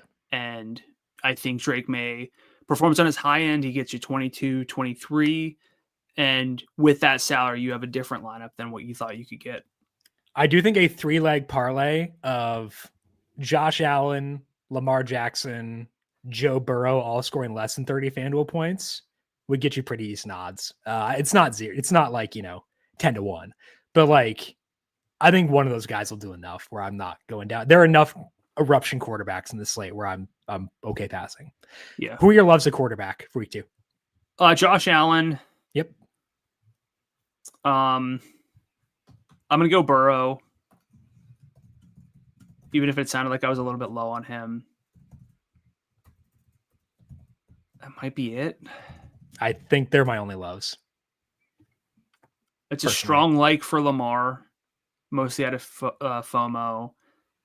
I think Dak is interesting, but Dak with stack candidates probably is interesting though. So yeah, he might be like QB4 at salary. Allen, Burrow, he's Lamar in the running for quarterback 4. Yeah, at salary. Mm-hmm. I think so. There are a lot of guys who are in the running for that's 3 is up for grabs for me, and there are a lot of guys who are in that 3-4 range. Yeah, I agree. Okay, running back. We talked through this, and it feels like our thoughts may be evolving. Are the high salaried backs priorities for you this week? I would like them to be, but whether they can be or end up being is a different conversation. Chips are down. I give you one lineup. Do you have one of Henry, Saquon, or McCaffrey in that lineup? Yeah. You do? I think I do. I think there's enough value at receiver. And who is that one likely to be? Are we talking tournament or head-to-head? Tournament. Derrick Henry. He'd be my favorite of the bunch. Derrick Henry in a game, again, I know I've been saying this, but can't go 0-2. Playing the Browns. To me, Baltimore looked like the best team in football, and then everything went wrong for them to lose and not cover for me. But I'm sorry. They could remind us that they're the best team in football, and that includes Derrick Henry just torching the Browns. A lot of this is due to team total in my model, but the most likely touchdown scorer for me in week 2 is Derrick Henry. His quarterback doesn't push. Huge scoring expectations. He scored more receiving last year than you would have thought. So I have a non-zero number of receiving touchdowns in there too. So he's number 1 for me, and that makes him the top priority among the high salaried backs. Don't mind Saquon. Don't mind McCaffrey. But I think that I agree that Derrick Henry is the number 1 for me in this upper range. It does fall off after that. I like Gibbs at 83. I understand why you're not there. And then I think Kyron down to Chase Brown is a dead zone. I mean, for JT, it's only because the Broncos. I like Jonathan Taylor's role, and I like the talent, but I just hate that matchup. Devon Achan's team is in the middle of a mutiny. James Conner losing snaps, really high salary still. So I think to me, I'm avoiding this whole range. Where are you on Gibbs through Conner? So I still like Gibbs for tournaments. We were on the same page the whole time. Yep. We were just coming at it from a different perspective. I don't think I'm playing anybody in between Gibbs and Chase Brown. And honestly, I think I might be to the point with Chase Brown where it's not, I don't know, in a head-to-head, it should just be plug them in, figure it out. Yeah. Because we'll get you something. But we also want mistake erasers. And at this point, I'm not convinced he is. In this matchup, maybe he is. Sure. Maybe he's just kind of shows us something, but it's a bigger question than I thought. Breece Hall's kind of interesting though. Not in the sense of, oh boy, he's better. He's a better play straight up than Chase Brown is, but kind of showed us something. I mean, he's been able to show us something whenever he's on the field and being utilized. I don't know if they're super committed to him forever, but 145 scrimmage yards. I do worry that he'll lose touchdowns though to his quarterback, which is a bummer. And potentially to So Braylon Allen too. Like he did lose a bit there as well. So yeah, I think that's a fair concern. So game stack option, but that one's more of a like I like Travis Etienne in game stacks more than I like Breece Hall in game stacks. Okay. I think that's fair. And I think that like the reasonings for there make sense. I do want to get to Breece Hall in tournaments though. Like stack him with Josh Allen and Keon Coleman or, something else. Yeah. I think that works for sure because like they want to do a 3-man committee, but at a certain point, if you play well enough, they have to play you. And he kind of did that last week.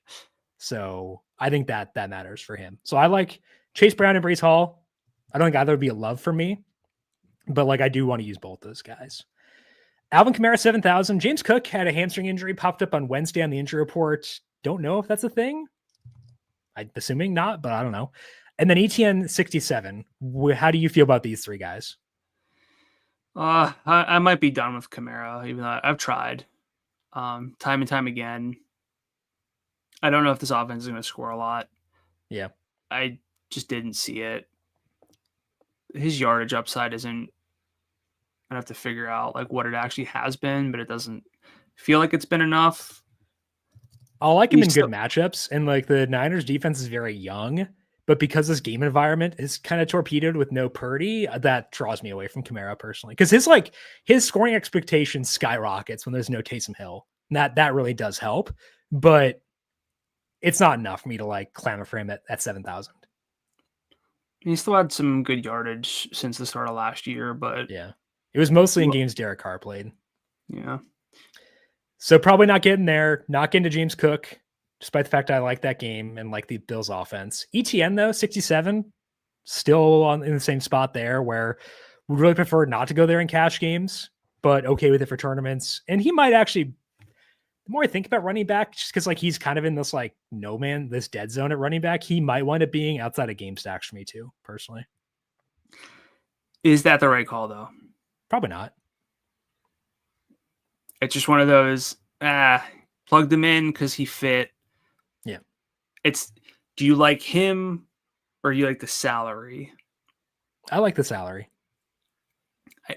That's not how I ever want to do this. No, it's the right thought process, but like reality situation mine or yours? Mine. Yours is the right thought process. Oh no, sorry. Mine is the wrong one. Yeah, sorry. I misunderstood the question. Like I'm going to have to get there. Like I'm going to have to use running backs in this range. But do you? Maybe not. If I don't, that'd be awesome. That's the thing. We don't have to do anything. We just have to adhere to the salary cap and roster players from enough different teams. Like that's basically it. So if we're being honest, we don't have to play Travis Etienne if we don't want to. We could play, you could play, well, who's your favorite love above like 75? Above 75 in like, who's like your, I'm jumping ahead because this is important. Who's your RB1 among the higher salary guys? I was going to say Tony Pollard, but Tony Pollard and who? Derrick Henry, I guess. So if you go Henry and Pollard, can you just flex a receiver this week? I think I would prefer if I like, let's say I have 67 left at flex. I'm probably going ETN over most of these guys. Unless, because I'm assuming Zay's already in there for me. But okay. But you can also, you don't have to play a flex at 6,700. You can rebuild your lineup. Sure. But so we'll continue. Man. We'll continue with running back, and I'll continue to hammer home this point. Okay. You like Chuba more than I do. Whoa, that's fair. That's a fair comment. But I added the more than I do. It's 64. Are you on him this week or no? He is in a ton of optimizers, which isn't surprising. 66% snap rate, 26 adjusted opportunities, which might be the first time we've mentioned that this year. It's carries plus double your targets. Target for running back on FanDuel's has historically been worth about twice as much as a carry. 89 scrimmage yards, solid enough red zone role. He's fine, but that doesn't mean I want to play him. I agree. Javonte, really good snap rate. The putting lipstick on a pig with the 2 touchdowns a little bit because the rest of it was not great. But like big snap rate, Miles Sanders fumble, Jaden Blue can't earn the coaching staff's trust. I really would rather not, but I do need to ask you, are you going to use him at 63?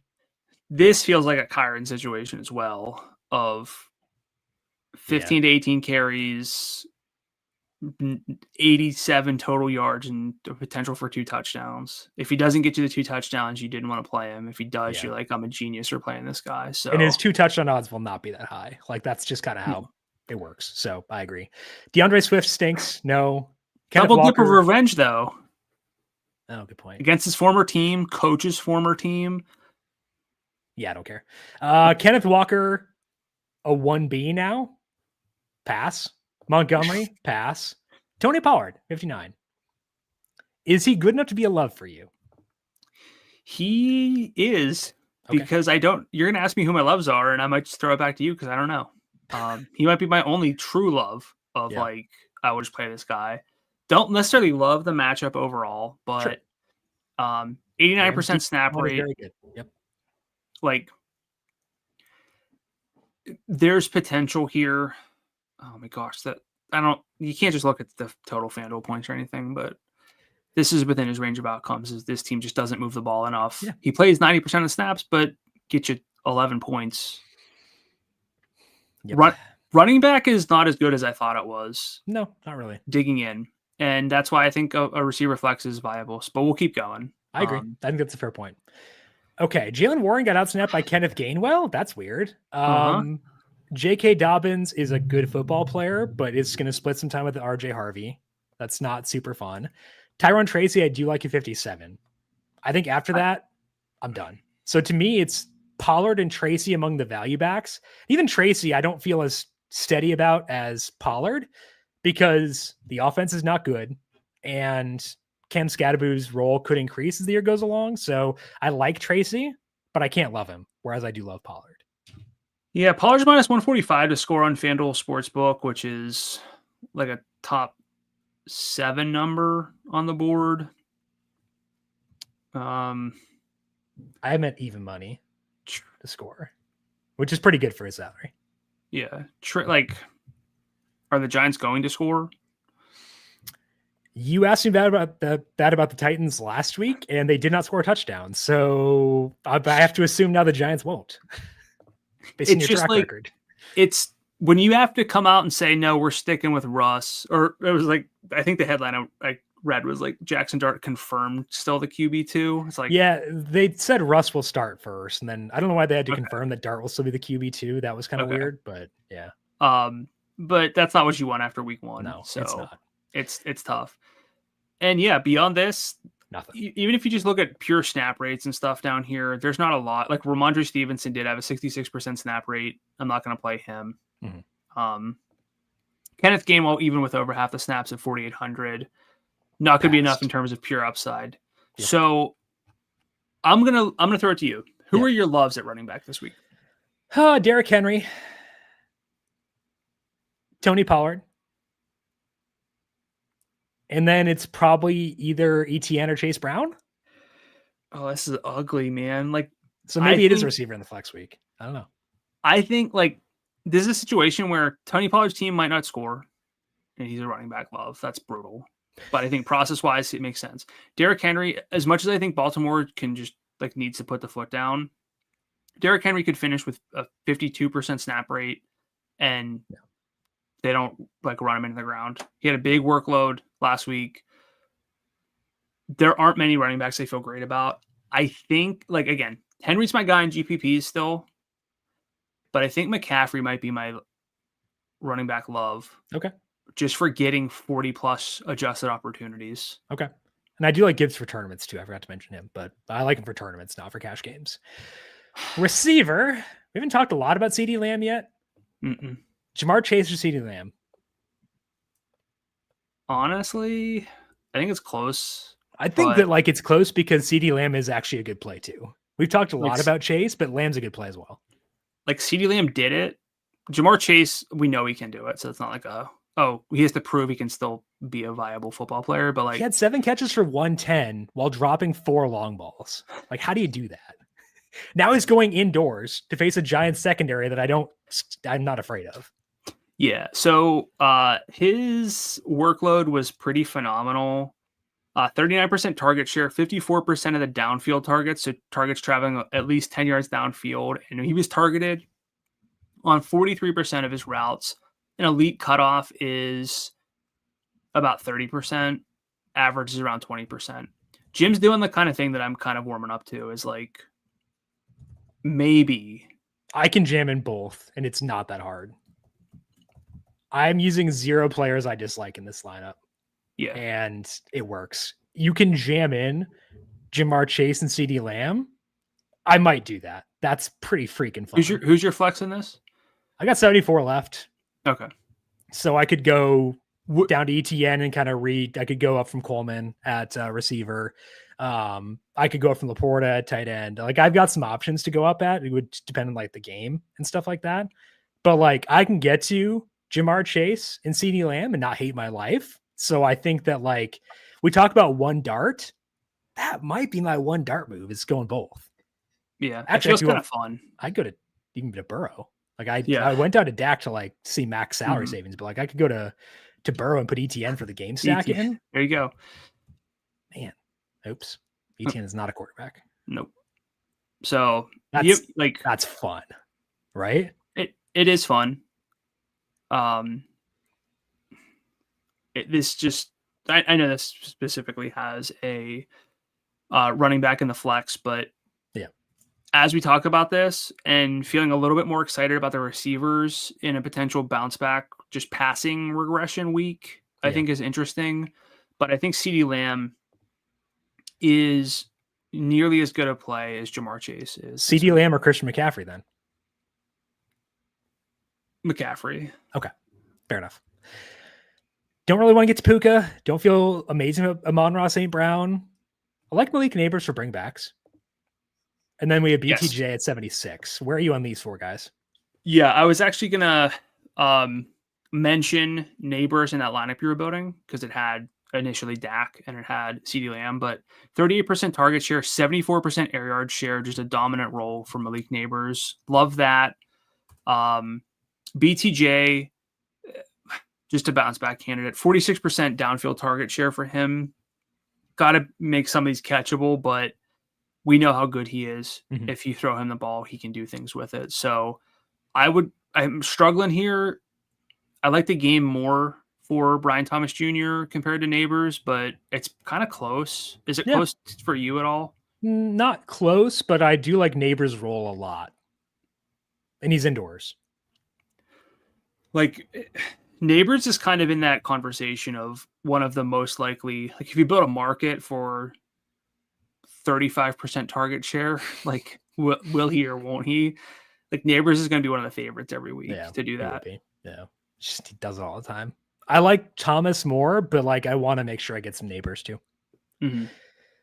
The lower 7,000 range, not as good. We're scrolling so quick. Because I want to see what else is down there. Okay, all right, just making sure. Like, Garrett Wilson's okay at 73, but like, they might not throw. He'd be like in stacks with Fields, but I'm not guaranteed to use Fields. AJ Brown is okay if I like go full game stack there. Is anyone in this range who is not a game stack only play to you? JSN. I'm not. You hate this guy so much. No, I don't. I hate his team. That's so fair. Like, that's the thing, is like, he's always in bad game environments, and I hate using one-off receivers in bad game environments. And so it's like, he breaks my brain because his usage is freaking amazing and he's a good football player. Yeah. But like, I hate the game environment so much. It was like BTJ last year. I hated using him because like, his game environment stunk. Yeah. 10 downfield targets, most in the league. He had a 59% target share, 91% of the air yards in all of the downfield targets for this team. Cooper Kupp I want to say he had more routes if memory serves, but was not utilized very heavily. Can we prove that was true? 3 targets. If Cooper Kupp runs a route and no one sees it happen, did it actually happen? Like, this to me is similar to Malik Neighbors, where it's just like, this dude's going to probably see as many targets as he can handle. And whenever you're talking about AJ Brown or Garrett Wilson on teams that don't want to throw the ball, like versus a team that can't throw the ball because their quarterback is not good. But like the 10 plus target potential for those guys is just immense. Mm-hmm. That's fair. So I think you're too low on JSN, but I understand not wanting to be there due to game stack or like game environment. Yeah. But he deserves more attention than that. Yeah. He does ascend beyond that fairly often. So yeah, good point. T. Talk to me about T. Like how much T? It depends on like, I guess my build, because if I go like stars and scrubs, he naturally gets filtered out. And like, that's scary because like he can go for 120 and 2. That lineup we were building before, Robert on YouTube mentioned that we could, if we drop down to Higgins from Chase, we could get to a high salary running back in that same lineup. Like that's not bad. So I want to like, I'll definitely have him with Burrow. It'll probably be like, if I have 10 Burrow lineups, it'd be 6 or 7 Chase, 3 Higgins, but then also some overlap with like both. As a standalone play, I feel like I'll be 2 stars and Scrubsy, which could be an oversight. Yeah, he's always trying to think of a good comp of just he's kind of game stacks only. Yeah. He is, I mentioned this last week. We made the joke that he was like their wide receiver 1. He's not, and he's not going to be anymore. The ceiling's still there in a sense. He's a really good football player. And you're just accessing T. Higgins for whenever Joe Burrow throws 4 touchdowns and they don't all go to Jamar Chase. So right. If I say you have 10 Burrow lineups, how many have Higgins and Chase together? 4. Yep. And I think a lot of the other 6 for me would have Chase Brown in there. Like I think with Burrow, with how much he throws, I'm likely to have 2 Bengals probably for most of those. Personally, any T and head-to-head consideration for you? Not really, just because I like target expectation for lower salary guys more. Yeah, I agree. Okay, Cortland Sutton, kind of the JSN of the low 7,000 range or lower 7,000 range, where it's like good role, good football player. Honestly, good matchup this week too, because the Colts secondary is super banged up. Indoors, but like I don't know, I'd rather use guys in better games. And then we have Devontae, DK. I do like Marv at 67. Where are you on like that range? I wrote down so many receivers that I just didn't write down Sutton because it was too many. Yeah. But he's indoors. Like maybe this is a sneaky Bo Nix bounce back spot, but didn't show me a lot last week on the road now against a team that could have a lot of, motivation or just, I don't know. We'll find out kind of how bad Miami is based on what Denver does this week. Devontae, great usage. I just don't know if you're going to, you'd have to kind of galaxy brain a Matt Stafford, Puka, Devontae, Dak. And I don't know if that's going to get you enough. That I talk about sometimes like envisioning the score bug going into the end of the first quarter or something like that. That's a 6-2 game. Is the Rams and Titans. This one feels like after 3, it's like 7-6 or something. No, 6-2. Where's that exact score after the first quarter? No, that's 2 scoring drives. No, after the first half. We'll go with that. So I can't get there with Devontae. Marv, what did you think about his revenge game? You were right to do so. I'm just pointing it out. Okay. It is a DK revenge game. I thought he looked pretty good. I like Marv. And I'm open to him at 67. That's part of why I'm not like in love with Hollywood Brown at 65 is like, I think that Marv's got a good ceiling. I thought that he and Kyler looked a lot more in sync than they did last year, which was encouraging. So I don't mind him personally at 67.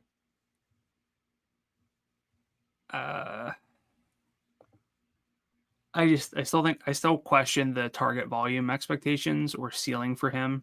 Mm-hmm. A lot of downfield work, half the air yards on 6 targets. Just still a lot of downfield work. Not enough of those get him going kind of targets for me. which is a problem. Whereas Yeah. Hollywood Brown, it felt like just throw him the ball and figure out something. I do wish they'd do that more with Marv. Yeah, that would be nice. Okay. Have we talked Zay Flowers yet? I don't think we have. We've mentioned him like 40 times. We have not actually talked about why. Yeah. Right. 9 targets and 2 carries, 47% target share, 43% target per route rate. Just disgusting numbers. I can double check where that ranked it among receivers. If you JSN was definitely first, I know. What do you think about Zay? Usually I would be worried about receivers who are this heavily favored, but like with his role, with his salary, and with how efficient Lamar Jackson is, I don't care. Like Zay's great, 63. I think he's like one of the better plays in the slate. I know the Browns have like fast corners, and I do worry about that with Zay Flowers because like that's like his thing. But that's the only concern I have, honestly. I think he's a great play at 63, like a tremendous play. I mean, still no Isaiah Likely, right? Most likely, yeah. Sorry, not most likely. It seems most probable that he does not play. So JSN 62% target per route rate, Puka 50%, CeeDee Lamb 43.3, and Zay Flowers 42.9 among guys who matter. So yeah, that's would prefer some pushback from the Browns, but I don't need it necessarily to like get him there personally. Yeah. So where are you with yourself at this point? Below JMO, below Flowers, above Judy, above Pickens, and I might be in this range a decent bit. And if we go receiver in the flex, that means I might have more. So like, I don't think he's a priority play, but I do like him. Okay. I mean, indoors, it's fine. I was really hoping to come away from this week in this conversation feeling really strong about a lot of names. Yeah. I've weeded out a couple. Yeah. I've added a couple more though. So what about JMO for you? Really like him in tournaments. Can't really get there, and he's like not a flex candidate in terms of head-to-heads or anything. No, but ceiling's still big. Mm-hmm. Judy, I think, is a good stack candidate. Cedric Tillman as well is 54, just to lump them together. Sure. Good enough usage for both of them. George Pickens, like, it wasn't a phenomenal debut by any means, really for the whole team. He dealt with Quinyon Mitchell the whole day, and that's like such a tough task. But like, you give me a Dak, CeeDee Lamb, George, like, what do you think? So he had a 12% target share. CeeDee Lamb had 39%.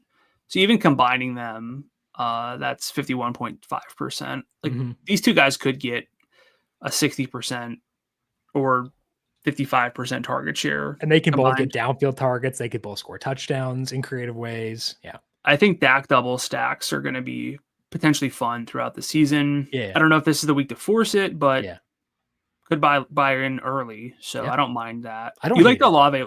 You liked Olave last week. Where are you with him?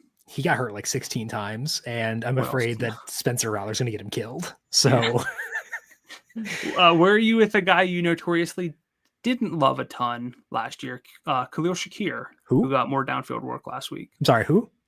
Okay. What? I have other things to attract me in that offense now. I can disregard him. It makes me so happy. So who? All right. What are you talking about? Travis Hunter, 59. Role is pretty good. May play more defensive snaps this week, but that doesn't necessarily mean he'll play fewer offensive snaps. 8 total targets. 2 of those were deep. 1 in the red zone. Almost caught like an 80-yard touchdown, which would have been pretty sick. I like him. Got Rome Odunze 58. Ted McMillan 57. McMillan 9 targets. Only 1 was deep, but like you can tell he's like a dude, I feel like, and that's enticing. So I do like this range quite a bit, which helps. Where are you on Hunter, Odunze, Tet, and anyone else in this range? Tet McMillan would be. Is he the new McMillions? Do we just make that change now? Yeah. I don't know if Jalen's getting his moniker back at this point. Yeah. He can fight for it, but he's got some competition now. So he might be the new McMillions. He's going to be a higher floor kind of guy in the sense that he should come away with a good number of targets. I think we got a question like the Bryce Young stuff. He showed a pulse last year, but it was not as sustained as like he had some good weeks, it felt like, but the overall numbers were maybe a little more inflated. It was a little more up and down, I think, as I looked back at it. So I don't ever want to get out over my skis on McMillan, who might have yardage and touchdown limitations. But if the salary's this low, that's fine. Yeah. Like good stack partner with like if you like Marv or if you like McBride. I have Travis Hunter, Roma Dunze, and Tet McMillan just listed as like game stack options. McMillan's more of that, but I still want some bring back, so I'm more likely to link him up with a Trey McBride. I agree. And I don't have any of them as being like standalone loves. Correct. Like McMillan's a standalone like, but not a standalone love. I agree. $5,500 and lower. What are you seeing down here? Because I do think there are some really solid options in this range, but I'll let you go first. Kayshon Boutte he's got enough. The role was good. He's got he's kind of proved that he can do it a little bit over an extended period. 8 downfield targets, 103 yards, team high 76% route rate. He was getting downfield targets last year too. It just didn't come to anything, but like it could in Drake May's second year against the team that just might not. They gave up. Yeah. And I know it's in Miami. You talk about the Heat and they're in the Heat. It's not, I don't know. It's not going to kill me on a $5,500 wide receiver as a one-off play. So Kayshon Boutte, I would say, is a very strong at salary, but then we get Keon Coleman at 53, who just really pops. 24% target share, 112 yards on 11 targets, 25% target per route rate. So better than average, getting closer to elite, 2.55 yards per route run, 7 downfield targets. So going to be a hard one to ignore at 5,300. Don't care if he's popular because 5,300 at a position that's volatile, I'll embrace the volatility. I agree. He will deal with Sauce Gardner, but that's about the only downside for me with Keon Coleman. And because he'll deal with Sauce, I actually don't hate the idea of using Josh Palmer at 51 on that same team. Palmer actually also had a really good role last week. Wasn't as productive, which is why we didn't notice, but he had 9 targets. 3 of those were deep in week 1. He's a pivot off Coleman. I don't like him beyond that. He's not a standalone play. That's just Coleman. But within my Allen lineups, sure, I'll put some Josh Palmer in there. And I think that he works, but very much prefer Keon Coleman. And Keon Coleman is a love for me personally. I think you're too low on Shakir still, but that's okay. Ooh, I don't know who that is. Okay. I don't know her. Okay. Who are your loves at receiver? I'm going to go bottom up here. Keon Coleman, Tet McMillan, still a strong Zay Flowers is a love. There's still a chance they throw it 20 times and you get a Zay Flowers game, but he's still going to get a 45% target share. It just might be 4 targets. I'm going to put Marquise Brown there. I just don't know how they walk away from this game without a lot of fight and putting the ball in Patrick Mahomes' hands. And he's got not a lot to throw to. And I think he might throw it a lot to Hollywood Brown. I have a strong for JSN, but I'm more likely to go with Brian Thomas and Malik Neighbors there. Yeah. And I'm going to say CeeDee Lamb is a love. Kind of planting the flag, I think. We're really warming up to CeeDee Lamb here. So that's a lot of loves, I know. But I think this might be a receiver flex week for me, which is peculiar. I'm putting CeeDee Lamb in the love category too. You convinced me.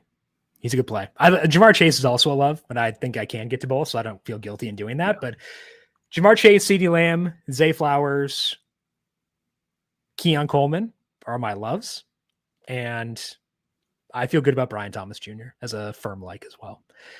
Tight end, McBride, 7,000. We have some ceiling concerns, but he's still going to get crazy volume. Not a lot else in the high salaried range. He's the only guy outside Travis Kelce above 6,000. So we're going McBride and then Kelce. Yeah, I don't know if this is a week where you have to play Trey McBride. You have the salary to get there, but he's got 2 20-point games in his career, 11 with over 15. But this isn't like the Travis Kelce of old or the George Kittle getting you $170 and 2. He has that potential, but he's got to score. And if he does, I'm not saying I'm not going to play him. It's just, I don't know if I'm going out of my way to waste salary on a guy who I have touchdown concerns with. So I'm going to still really like him, but not necessarily put him as a pure love because I think I'd rather go with higher ceiling plays elsewhere. Yeah, I like him too. I think we're in the same boat there. Any Kelce for you? In game stacks, he scored, but it wasn't phenomenal beyond that, honestly. Yeah, I agree. I think Laporta's my true love at this point at 59. So is he the tight end one for you, considering his salary? I think at salary, he's at home, bounce back spot for the offense, 9 targets, higher route rate than any other tight end. Yep, I agree with that. He's my tight end one too. Below him, the guys I want to highlight, I actually don't hate Mark Andrews. If there's no Isaiah Likely, once again, only 1 target last week or 1 FanDuel point. But huge implied total. They're at home. That's what I want from a tight end. I can't imagine anyone uses Mark Andrews this week, so I'll take it. And then Hunter Henry at 49. I historically have not liked Hunter Henry, but his salary is 49. He had 4 deep targets last week. I want deep targets everywhere, out of my running backs, out of my receivers, out of my tight ends. He does that against a team that does not care. So if I'm saving salary, it's with Hunter Henry. But to me, I can have a very tight player pool at tight end this week. Like Hunter Henry, Sam Laporta, with a little bit of Mark Andrews, a little bit of Trey McBride. I like it. What about you? I'm with you. Don't need to rehash it too much. Only other names I'd call out, probably Harold Fannin. Could be interesting. Had to carry in 9 targets. Same usage technically as Tyler Warren, but the matchup itself is not great for Warren. Yeah. And Brenton Strange came out like on fire and then was phased out a bit. Don't mind that at 51 in game stacks. And Jake Ferguson's role wasn't terrible. So, but I'm with you. Those are the big 2 this week. Okay. So our loves are Laporta and Henry. Yeah. And then McBride is number 3 on that list. Yes.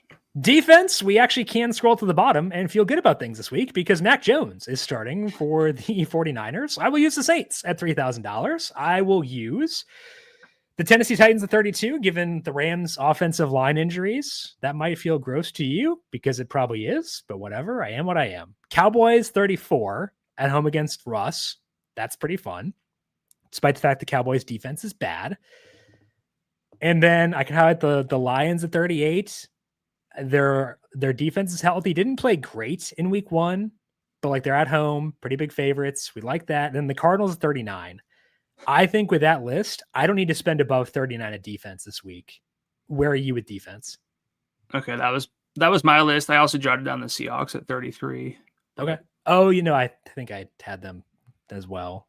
Yep, I skipped them. But yes, good D-line.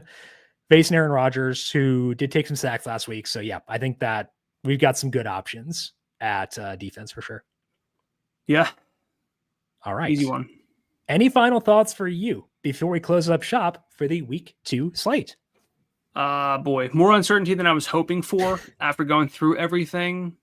What I think I learned and what I want to make sure I do is you're going to hear people get talked up after either performance, maybe like a Javonte Williams, for example, or Travis Etienne, or role. But if you think the role is there and the production's not going to come, or you think the production was there and you think it's not going to continue, this is a great week to plant your flag and take a stand on stuff. If you think the Bills come out flat, if you think the Ravens get kind of just, I don't want to say flat, but they kind of just score 28 and let it be and nobody erupts. Like, this is the best week for it, honestly. I mean, week 1's great for it, but we're now reacting to the same news as everybody else. So it's really interesting. I didn't think I'd be receiver flex.